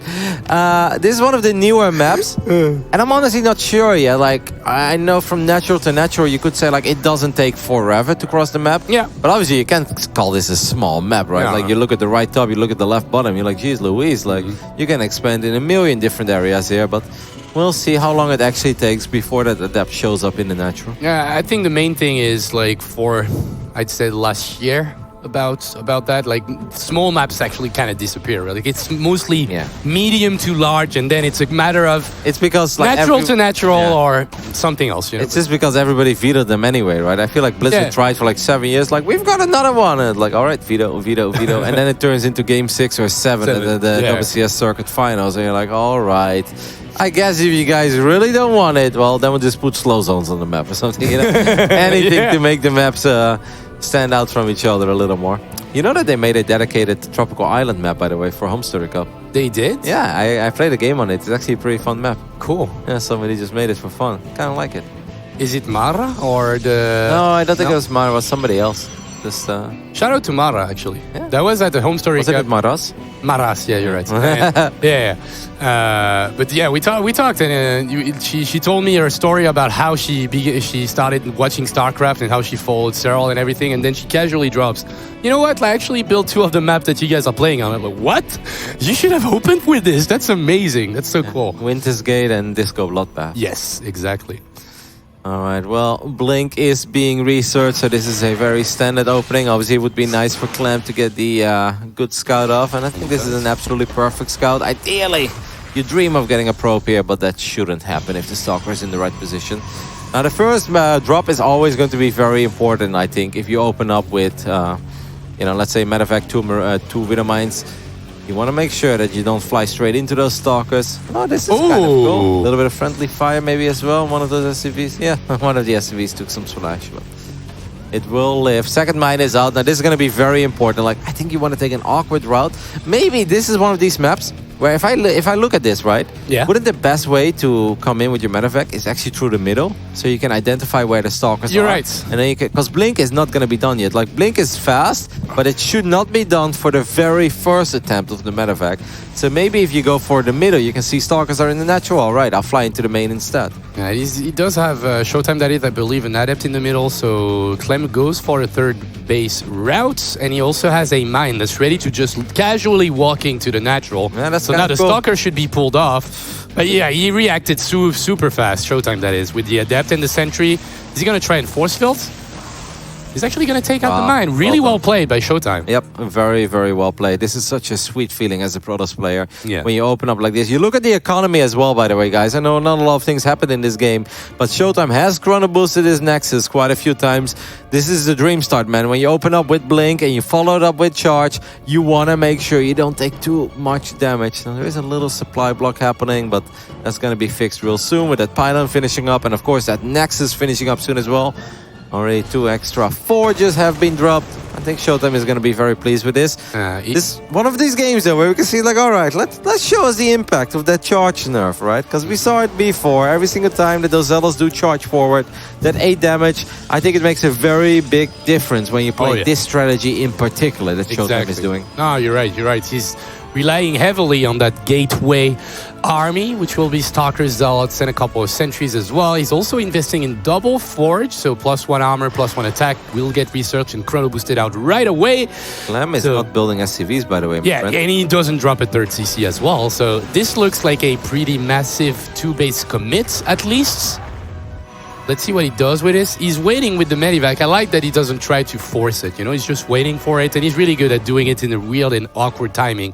Might go and drop a 3rd CC on location as he pushes across the map, because we're still looking at 3 barracks. So it would be 4 or 5 being dropped in right now if he doesn't want to go for 3 bases. No, but make no mistake, this push is important for Clem. You really want to get something done, and you want to at least reset the army count, get a couple of Stalkers, maybe get a couple of probes here and there. Okay. These Widow Mines will... Blink. Oh, he's actually going to go for it. The Medivac might get taken out, but at the same time, going on the left side, nice force fields, though, on the side of Showtime. But a couple of the Zealots get obliterated instantly. And the difference with the child, we can see it right now. Still, a couple of Marines did get killed by Clem. Nice first set of force field. Let's see those 2 Widow Mines in the back, though. Yeah, this is the sweet moment where you have +1 for your Marines and Marauders, and there aren't any upgrades yet on these gateway units, but the tank does get picked up very quickly, and these Zealots are strong. Charge may not deal damage, but the side blades, they certainly do.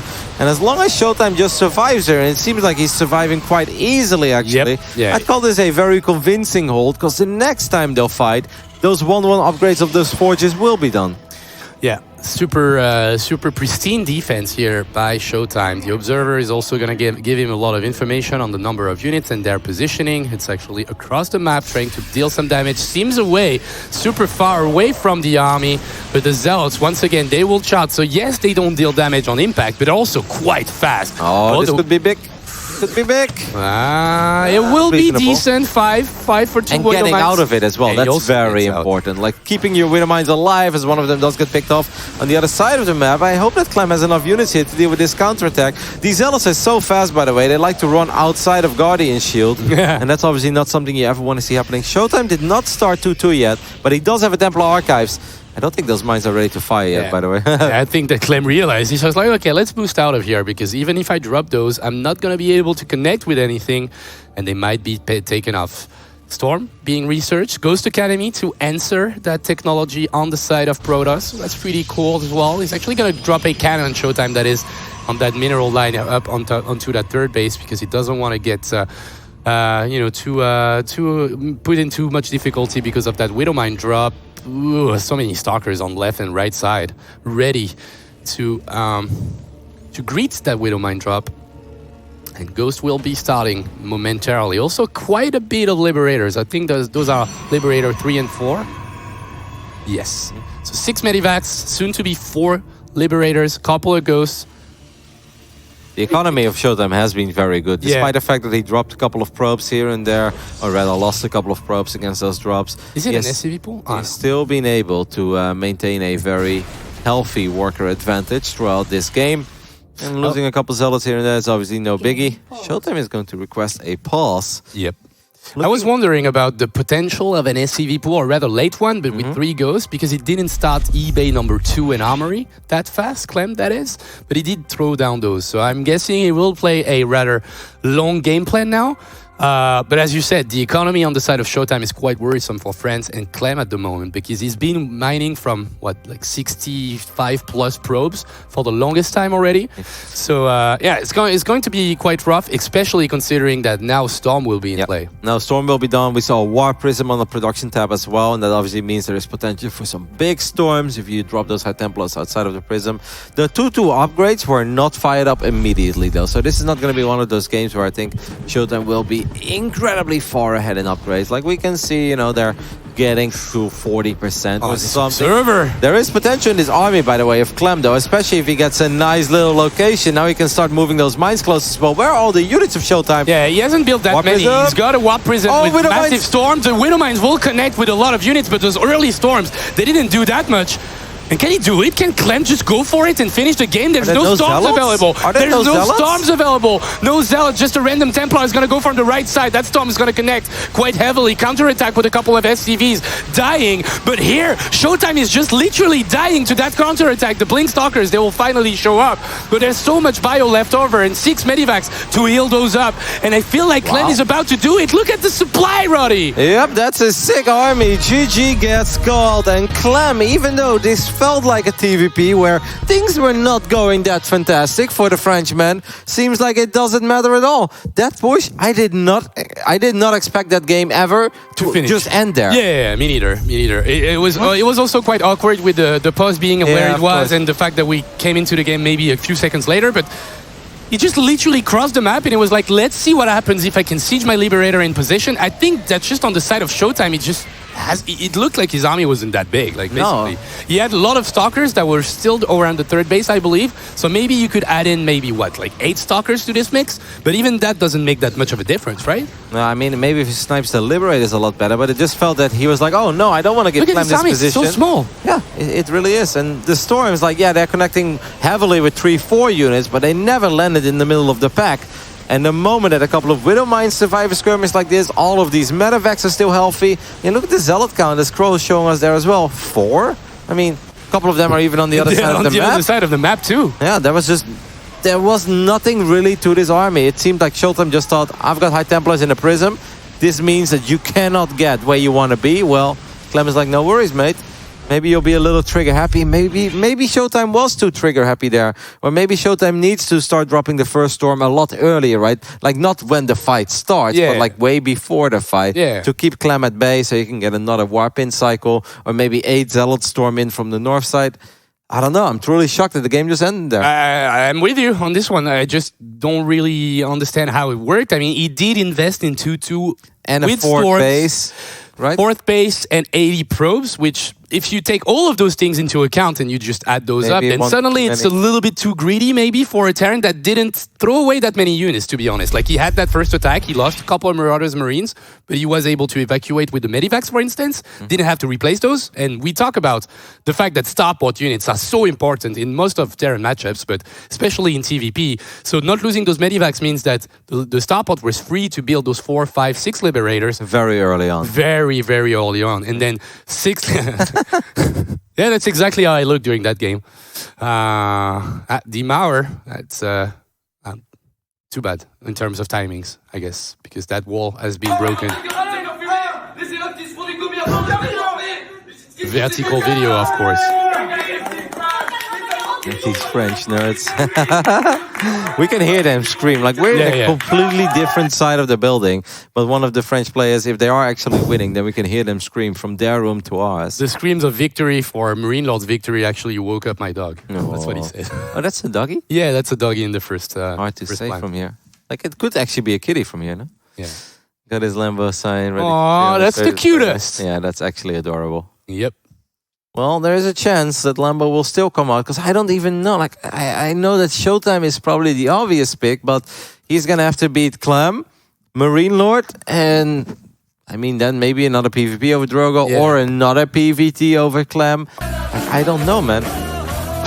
Yeah, I saw this. I actually wanted to talk about this. La la la la la la la la la la la. I told them, like, don't jinx it. Don't use that song too early. Usually we use it when it's 3-0. Why is Coca so cool? This is why we tease Coca so much, guys. Yeah, because he needs to... Yeah, he needs to calm down a little bit. His ego's getting too big. He's way too handsome. He's in fantastic shape. And then on top of that, like, he walks around like he owns the place. I'm like, Coca. And he doesn't. You're still just an observer, you know? Go back to your cage. No, come on, don't be like this. I had to fight against this for my entire career. Now I feel it with him, you know? But don't worry. Every time he takes one of my cookies, I'm like, hey, are those for the observers as well? I don't think so, Coca. That's why I'm playing I'm playing Smash so often with him, because I need to, you know, to put him in his place. Put him down. Yeah, put him in his place. All right, it is going to be Showtime, guys. That's going to be the player that will be revived here for Germany. But geez Louise, what a task does he have ahead of him. Yeah. You have to defeat Clem, you have to defeat Marine Lord, and then you have to defeat either Clem, Marine Lord, or Drogo one more time. Things are looking very grim here for Germany. Well, we do know that Showtime is capable of winning a couple of maps in a row. He is definitely capable of it, but as you said, the way it happened, World of Sleepers, and you have to remember that those gas geysers, they were removed. Just normal geysers from now. It's kind of weird, by the way. Somebody asked me, it's like, hey Roddy, if they change the rich Vespian guys to a normal Vespian geyser, why does it only have one gas right now? I'm like, that's a good question. I was like, that's a really good question, mate. Like, I've got nothing. I have no answer for you. So that's the thing. Again, like, I played about like 10, 15 games today. I haven't played Wall of Sleepers once, so I didn't even know if there was two extractors or if two geysers. Nope, just one. Just the one. Yeah. But we've had maps like this in the past, right? With only one extractor, even if we had that weird snow map, you know. I forgot it, but I know Avex made it. Anyway, guys, here we go. It's match point for France. Can this man close the deal himself? He's been the MVP of this team so far in Nation Wars 2019. On the left bottom side of the world of Resident Sleepers, it is Clem.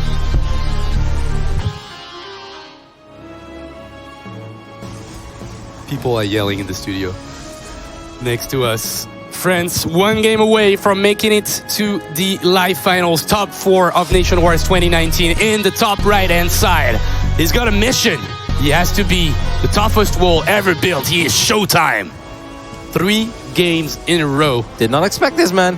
Yep. France leading 3-1 over Germany. The German team on paper looks so incredibly good. Like, there is no weak player in this team. Lambo, Hero Marine, and Showtime. Like, all 3 of them are capable of all killing almost every single nation in this tournament. Now, of course, you know, beating Cerro Arena twice is going to be a little bit of a stretch, but all 3 of them are fantastic. All 3 of them have gone to the WCS Global Finals. Just to put things in perspective, guys, all 3 of them finished in the top 8 of all players outside of South Korea last year. And 2 of the 3 actually made it this year again as well. And Lambo was on track to make it again. So this team is supposed to be super legit. We know it's super legit, but they're in trouble. They are. They are because, as you said, Clem's been an absolute champ for the longest time now. Well, not the longest time, but at least during the entirety of Nation Wars. He's also the best French performance at Home Story Cup. So he's obviously playing super well these days. He's got a pretty cool momentum with him, and winning that game as he did against Showtime, a little bit, you know, interestingly enough, as you say, like, we didn't expect that game to finish. And it's like, it's not like he bopped Lambo, but he kind of crushed him. Yeah. And now he plays against Showtime, who's in my mind, at the moment, arguably the best player in the German team, maybe with Gabe, but at least like the most experienced and also the guy that has the better results throughout time.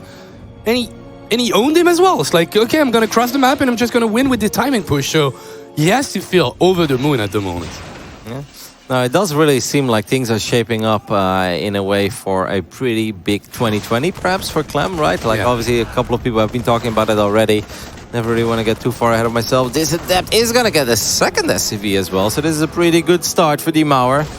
But yeah, things are definitely starting to look better and better. If you're on Team Clem, sure, his dad is always watching, his dad is always cheering him on. And for a while, I felt like Clem is still improving, you know, but compared to Rainer, you know, it all felt to go like a little bit slow, and then Clem would be a little bit inconsistent, and we'd see sparkles of brilliance here and there, but he was never really able to put it together 7, 8, 9 games in a row. Yeah.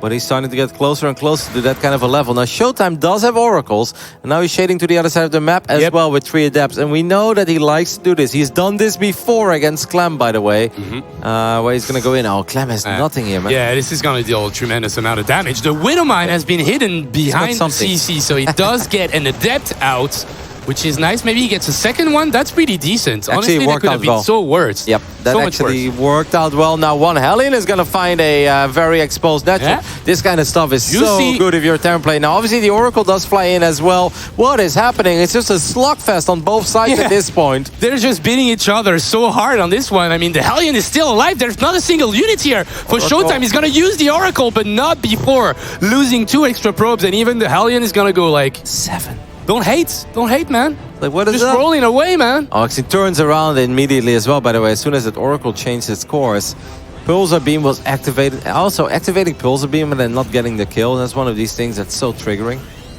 Yeah, that's the worst. Like, you're losing so much energy out of this. And now he's like, okay, use it. Use your energy. Did he use both, actually? No. Showtime would never do that. Yeah, he didn't that have would have energy been on weird, one of them. but I wasn't sure. Okay, so Stim and Combat Shield is being researched at the moment. So double tech lab here on the side of Clem's going to try and work on a massive bio army. Try to push with this. He had the timing of the 3rd Nexus down pretty well. He does have a Viking flying over the main mineral line, but 1 Viking for 3 oracles, that's a lot of work for a single Viking. Yeah. Where's that other Widowmine? Is there no mines here at all? I mean, obviously that's something we know. That's not something Showtime could possibly know. Nope, there was. Oof. Yeah, it feels like Clem was bluffing a little bit there. Yeah. Showtime is like, oh, okay, I'll fold. I'm out of here, mate. But I think if those 3 oracles do fly in, you end up losing 1 for sure, maybe even 2. But I think if you want to lose 2, you also get 10 plus SCVs, so that'd be pretty massive in this phase in the game. Yeah. No, it's good. That worked out super well for Clem here. Could have lost a lot of economy, and we're still looking at a Terran on 2 bases with only 40 SCVs because of the ones he lost in the early stage of the game. So you can't really afford losing that many. So obviously, really good victory here for Clem. 86 supply to 83, a lot of army supply in favor of Clem. Lots of bio. We got to talk about the Robo Bay real quick as well, right? So Showtime clearly switching things up here, not playing in the same way as he did before. First of all, he opened Stargate. Second of all, now he's not going to go double forge and make a bunch of gateway units. He's like, nope, that style maybe has just been nerfed 1 too many times. I'm going to switch things up. He's going back to those disruptors that had a lot of success for him when he went up against time. This Adept is kind of like a bait, but it's just the Widowmines for now. This army of Clem at this point is way stronger than the army of Showtime. Showtime really doesn't have a lot, by the way, guys. Like, that's kind of his army. The oracles, there is a disruptor on the way. This army is nothing. Showtime needs time. I don't know if Clem is going to give him that time, though. The oracles need to turn back and, help out. 2 Marauders are actually going to fall here, and Showtime doesn't really know if he can fight. There's only 1 Disruptor. Let's see if that Nova is going to do the trick. Clem is actually pushing back. It only loses a Marine here, and Clem is on the verge here of beating Showtime on that attack. Can he hold on the Oracles? They need to do the work, but that Widowmine connects with 2 Oracles and actually kills 2 of them. This is massive. Zealot without charge. Disruptor without a charge as well. Sentries and Immortal trying to do the trick, but that's 49 army supply against the 24. Can he do it with the Purification Nova? The answer is no. Immortal with only 5 hit points. Can he finish the job right here, right now? Showtime has too too much money in the bank, man. He needs to spend that money, but I don't think that he can. I think all the gateways are on cooldown. One more Disruptor does show up, but the smaller the armies become, the less impactful Disruptor will be as well. Stasis Trap is gonna slow down the Widowmine and 2 Marauders, but the Clam could pick up and go to the main, man. Why not? The Phoenix went down, which means now Showtime is forced to rebuild the Phoenix, but Showtime's army is so small. Does see the drop, but what is he gonna do about it? He's gonna he doesn't have the energy, I feel, in the main base. Actually, Clem is juking him. He turns around. Left side, right side is actually gonna go for the third base. The Viking lands here, and he knows that there is not that many units here in position. So now Clem unloads the entire army, and he's actually playing him like a fiddle. He doesn't know what to do. Showtime. He has to go left and right. He needs to defend that third base. If he loses this one, this is lights out. This is game over, and France would be in the top 4 of Nation Wars. The first Disruptor actually is going to fall, and there's nothing left for Showtime. Clem, the 17-year-old talent player from France, is actually going to qualify our nation here. GG! France will make it to the finals here in Paris, to the live finals. Clem, what a bust. We talked about the skills on that kid. We talked about it. He couldn't play. He was in the same situation as Rainer, just a little bit older. He could start his career a little bit earlier, but he wasn't able to grab those victories to show the skills that he actually showed in ladder for the longest time, reaching 7k MMR. He went to Korea to practice, and he still didn't have those results. But now, in Nation Wars, he carried hard. He carried France so hard here. Yeah, this kid is showing us that he too is something special. Even though he hasn't won multiple tournaments yet, perhaps that is just a matter of time. Showtime, I think losing all those probes early on, I think it truly hurt. Oh yeah. And Disruptors are good, but you just need a little more, right? Like, you need to make it a little bit harder. The double kill here on that Widowmine. Boom! That's just, yeah, that's a nightmare scenario there for Showtime. That one Phoenix gets picked off immediately as well. I think that last Oracle even went down to that Viking. It's just like Disruptors are good, but if the Terran player has to do absolutely nothing other than avoid one ball that's being fired into that direction, somebody as good as Clam is always going to do that. Yeah. You just need a little more meat to this army. Yeah, unfortunately for Showtime, he doesn't have it. Like, you look at the bank, right? Like those 1100 minerals. Imagine if he was ready with a couple of batteries. He has 2-3 extra stalkers, maybe one more Immortal from earlier on. I don't know, just anything other than having that money in the bank, and maybe this is a slightly more doable hold, but at this point it was almost impossible. Yeah. Brilliant play by Clem. France actually getting qualified on the back of their Terran players. When you think about how we thought about this entire tournament at first, we were talking about those 3 Zerg lineups that were super dangerous, right? Well, like, they were in the previous patch. they were. But that's also what Drogo said. He was like, we're the smart team because we actually qualified. Well, we selected 2 Terran players instead of Zerg because we knew the patch would happen. It's the long con. Yeah, exactly. They were playing the long con. Now, fantastic job, of course, by all 3 of them, but in particular, I think Clem throughout, the previous rounds and now today again. Yeah, that's a memorable performance. That's one of these performances that we're going to refer to in future tournaments as well. Like Clem has done it before. He did beat Showtime twice in Nation Wars, and then obviously had a really solid victory over Lambo as well. I won. Sometimes, like, you see an entire Nation Wars play out, right? And I really wonder what happens if Lambo in game 1 just plays like the Hydrolink Bane style that, in my opinion, he's so freaking good with. He is. And I'm sure that he has practiced the lurker stuff, don't get me wrong, but I think it's very hard to go from one playstyle for like 2 years to suddenly a new one. And especially with a lot of tension, a lot of pressure on the line, it was actually quite hard for him to switch that up. Getting to me a little bit. I think it's that spicy burger we had earlier. Oh yeah, I can't talk anymore. But yeah, now obviously, like, imagine if Lambo sends Germany into a 1-0 lead, then I think it's a completely different nation war, right? Of course, no, of course. Those early victories here in the Pro League format obviously makes a lot of difference here. We have the end game for Germany here with Clem, Drogo and Marine Lords doing their job here today. Nicely done by Mr. Freeze on Twitter. We saw that earlier. That's just we need an update. That's just mean, guys. Yeah, we need an updated version now. The wall has scrambled. That's actually kind of cool. It's like going over the Mauer. Wow, that's proper teamwork, by the way. So sick. I think we should try that. People getting hyped up here. Artistics Place. GG Easy. See, that's the updated version. Yeah, that is actually adorable. That's exactly how his arms look, actually. Close. Just close. I saw that Tropical Islands. He has been going to the gym quite a bit, but not sure if he's that buffed yet. It's just a matter of time. Tell me something that Clem can do.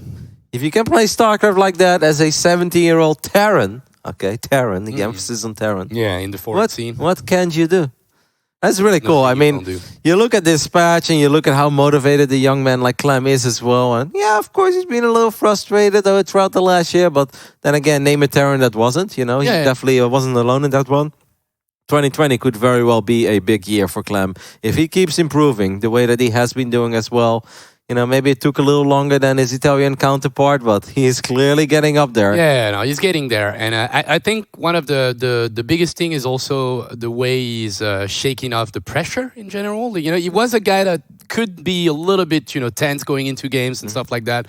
And I think in a game of StarCraft 2, that might be one of the worst things that could happen to you, like being, shaking up a little bit, stuff like that. I think that's not happening again. Friends against South Korea, Funka. Like, I look at the way that Clem is playing right now. Like, with Drogo, you always know that he's capable of winning. And M-Lord looked absolutely fantastic in his game against Hero Marine. And make no mistake, beating a Big Gabe in a TVT, especially in a tournament where Gabe is doing the interviews as well, you know that Gabe is doing his absolute best there. Yeah. That's impressive. I think there is some hope. I kind of feel like this is like the one match that didn't happen 2 years ago, when you guys did win, but back then, obviously, we had to do it online. Now it's going to happen offline next week. It's going to happen offline. All these players will be live here in the Yo Gaming Studios in Paris. We'll be having an offline final. And I think that's going to be one hell of a match. Oh, yeah. That's going to be sick. It's going to be hyped. There's going to be so many nerds who want to come now as well. For you guys, this is really cool. Yeah, a lot of people are actually going to be in the studio, whether it's just like the usual invites that we throw down, but we also had like a couple of tickets that we sold. So there'll actually be like an audience, like proper audience that will be next to the French broadcast. So there's going to be a lot of people in the studio, a lot of people hyped up. That's really cool. You made a reservation for me though, right? Yeah, of course. Like I can get in? You can get in. Nice. You can go anywhere you want. Would be quite something if I can get into the studio anymore, because France qualified. Like, sorry, Roddy. Gave away all the tickets to the French Only dudes. for the Frenchies. Yeah? Man. Only for the Frenchies. Todd and Funka solo cast the entire thing. I'm like, hey. Like, okay, you can observe. I'm like, what? No. You can do the interviews if you want. I can do the interviews? Yeah. Well, I don't mind offline interviews. Oh, you don't mind offline. Offline interviews, not that bad. I see. But we do have another online interview. This is the interview with the last qualified nation for the round of 4. Oh my God. Hello, Wale, les amis. Petit Drogo, Marine Lord, Clem. Wale. Can I get the biggest Wale right now? Wale! Nice. That's amazing. Sorry, international viewers, but you might know about the Wally already. Okay, guys, where to start? First of all, massive congratulations. That was quite sick. Drogo, you mentioned in that massive pep talk of yours after round of 16 that you guys were the smartest for picking out 2 Terran players instead of a Zerg. Is that exactly what happened here in this round of 8? I mean, you got carried hard by Terran. How often does that happen? I mean, mate, I've been playing StarCraft for 9 years. This has never happened ever. What the fuck is happening? Yeah, it feels good, man. It feels real good. It's good to see all of you guys so happy. I mean, we can just start off maybe with Marine Lord, because I feel like we haven't heard that much of you yet in this entire season. You had to go up against Gabe, and you look good, Alexi. Like, where did that suddenly came from? Have you been hiding those skills from us for a while, or what happened there? It's just whenever I don't practice, I look bad, and whenever I practice a little bit, I look good. I don't know. Like, I was playing World of Warcraft for like a month, and then I went to Hamster Cup and I got bashed. Mm-hmm. And then I came home and I started playing a bit again. And I could see like my results in practice. They went from terrible to like one of the best results I had this year in terms of practice results. Mm-hmm. So I felt like Gabe was just unlucky. Like I can do so many bullshit when I'm bad, and he doesn't really know if I'm good or bad because I don't really practice on ladder. Mm-hmm. And I felt really good in TVT. So I felt like I would have main game advantage. I will know what he will do, and he wouldn't know what I will do. And just in a standard macro game, I felt very good. I have a question though. Were you worried when he made that first initial push with the 2 Ravens? Because I was looking at the game and I'm like, oh, this could get quite dicey for you. Obviously, you handled it incredibly well, and then the counterattack was devastating. But were you sweating a little bit at that point?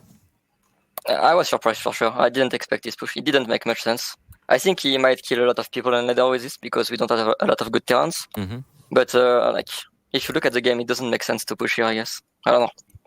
But you weren't worried. You're like, all right, siege up, drop my A own little stuff. bit, a little bit. Okay. Yeah, that looked dicey for a bit. Yeah, I yeah. mean, like Yeah, for sure. I didn't really know because all the auto turrets went down, and obviously those kind of fights they go really really fast. But at some point I was like, maybe if Gabe's tanks they get like 1 or 2 volley more, and then you're in a really really bad spot. But you handled it like a champ, and then counterattack and just.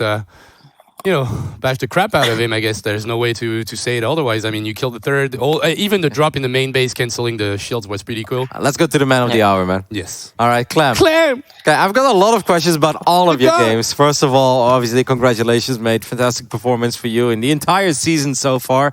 Maybe let's start off with the first game. You played against Lambo on Triton. Were you surprised with the strategy that Lambo went for, or have you seen him do this already in practice and stuff like that? I don't know. Not really. I was a bit surprised when I saw all the roaches. I thought about like a roach push or something.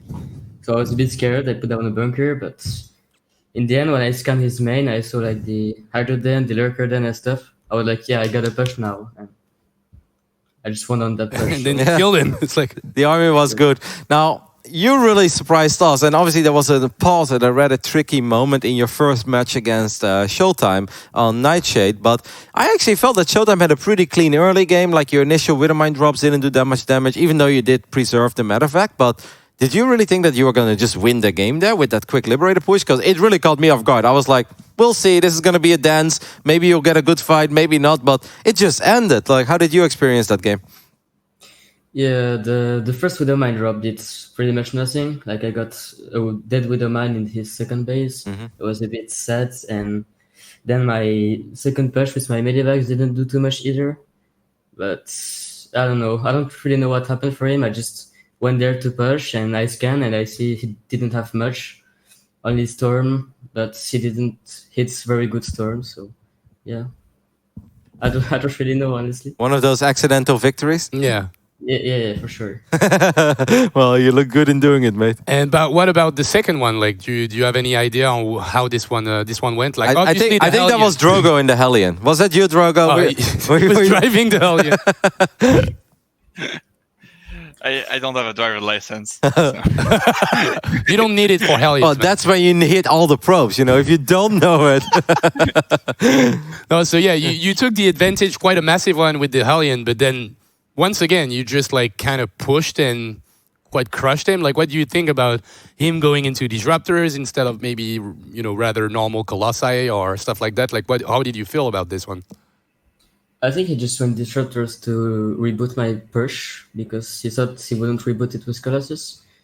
But I kind of knew this game he will go for 3 Adept, 1 Oracle push, so I just made an Alien and wait for his Adept to go across the map. And yeah, that really paid off that game. And then it was my advantage in the game. I won with the push. How did you guys feel about this game? Like watching it, Drogo, Marine Lord, you guys were watching this game. Are you like, yeah, Showtime is out of here. We qualified to the round of 4. Or were you guys like scared at any moment? I actually wasn't watching the game because I was busy making a memes for when Clem wins. So that's how confident Drogo was. Talk about a captain. What about you, Alexi? I don't know, like I felt like he needed to take one map and then it will be okay. I felt pretty good against Showtime too, so I wasn't so worried. Like when Clem won against Lambo, I won against Zero Marine. We had a lot of possibilities to take Showtime out. I felt good about it. I didn't feel scared much. So whatever happened in Clem's game doesn't really matter because you feel like you could beat him after that. It matters obviously, but you have 2 chances probably. Like we'll obviously revive him. I have a good shot too. The 2 last maps were pretty good for TVP, I feel.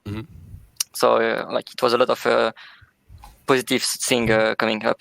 So I was feeling confident overall.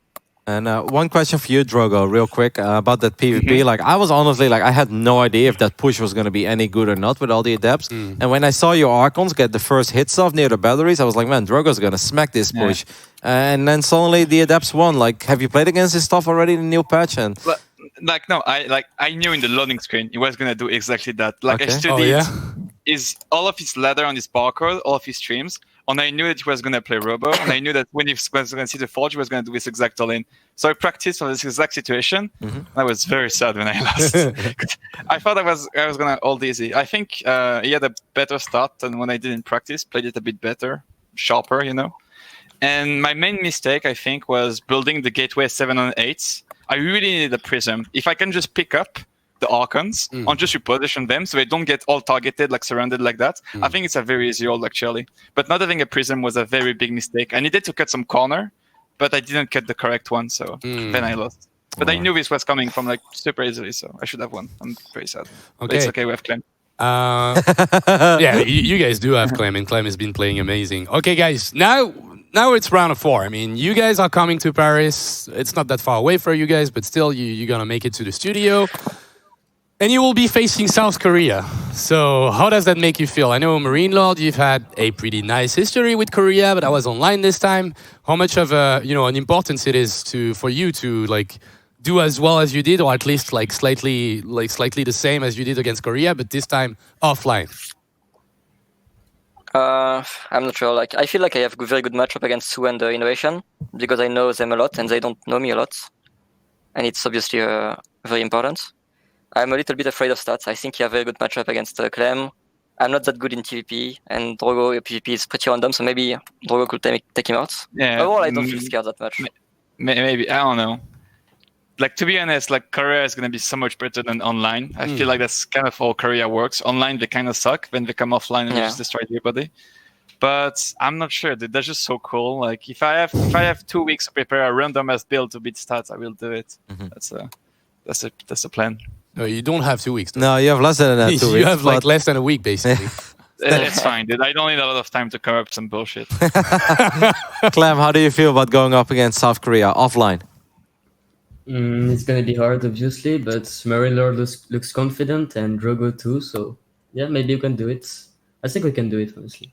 I mean, you've been getting quite some experience as well, right? Over the last half a year, you've played a lot of tournaments. So, I mean, this is your territory. You're gonna defend the old gaming studio or what? Yeah, for sure. I will try my best. Okay. That's going to be sick. Guys, honestly, massive props to you. I'm really looking forward to your games in a round of 4. But before we end, I know we've got a room full of French casters that are yelling for the last hour and a half. We've got a lot of people that are watching online on the French stream, on the English stream. We've got Coca dancing to I Will Survive. Exactly. And it like keeps on going in the hallways all the time, even when the cameras are not rolling. So please talk to them. Say stuff to them in French so they can understand. What do you want to say? Wally! Clem, I think that's a drop for Drogo. This one is for Drogo. Do I really have to do a speech every time? You do whatever you want, man. Captain, man. But you can say it in French. I'll keep it short. What do you go?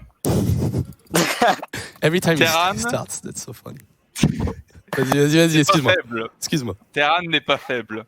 Le map pool, Word on the Street, c'est pas mauvais pour Terran non plus. Mais faut pas les écouter. Mais là, on arrive contre la Corée. Et moi, la Corée, j'avais peur. J'ai peur de la Corée. Mais j'ai regardé le match tout à l'heure, j'ai vu No Regret Jake, le caster, qui joue avec les pieds. Il a failli les enculer lui tout seul. Donc bon, s'il peut le faire, on peut peut-être essayer de les tataner un petit peu. Donc voilà, honnêtement, merci les gars, c'est incroyable. Merci à Clem de nous carrer comme un porc. Merci à M-Lord d'être malin et de prendre sa map. Moi, je suis là, je sers un peu à rien, à part à faire un speech à la fin, mais ça me va très bien les gars. Honnêtement, merci à tous. On se revoit à Paris et on peut le faire contre la Corée. On va jouer de belles games. Et on peut le faire. Voilà. You guys want to say something? Marine Lord, Clem, vous voulez dire un truc ou? Déjà, merci à tous ceux qui sont sur le stream Gaming Yesterday. Bien sûr, vous êtes nombreux. Et puis, on se voit à Paris, du coup. Ça va être cool. Marine Lord? Je joue plus trop à haut. Du coup, je practice. D'accord. Les Marseillais sont finis. Donc, j'ai plus de practice aussi. Ouais, je sais pas. Je pense que j'ai des bons match-up contre les Coréens qui sont là. Et du coup, il y a moyen de gagner. On verra bien. Je pense qu'on a une bonne chance. Honestly, if we win with this clown team, that would be I would lose my shit, man. You don't understand everything that happens, but the only one is like Clem, going for something rather normal and saying thanks and everything. But Drogo is like, this is so sick. Thank you so much, guys. You guys are amazing. We'll see you in Paris in next Sunday, basically. 7 days? In 7 days, we'll see you in Paris. France versus Korea is the round of 4. Bravo, merci beaucoup. Vous êtes des boss. Bravo. À la semaine prochaine. Ciao.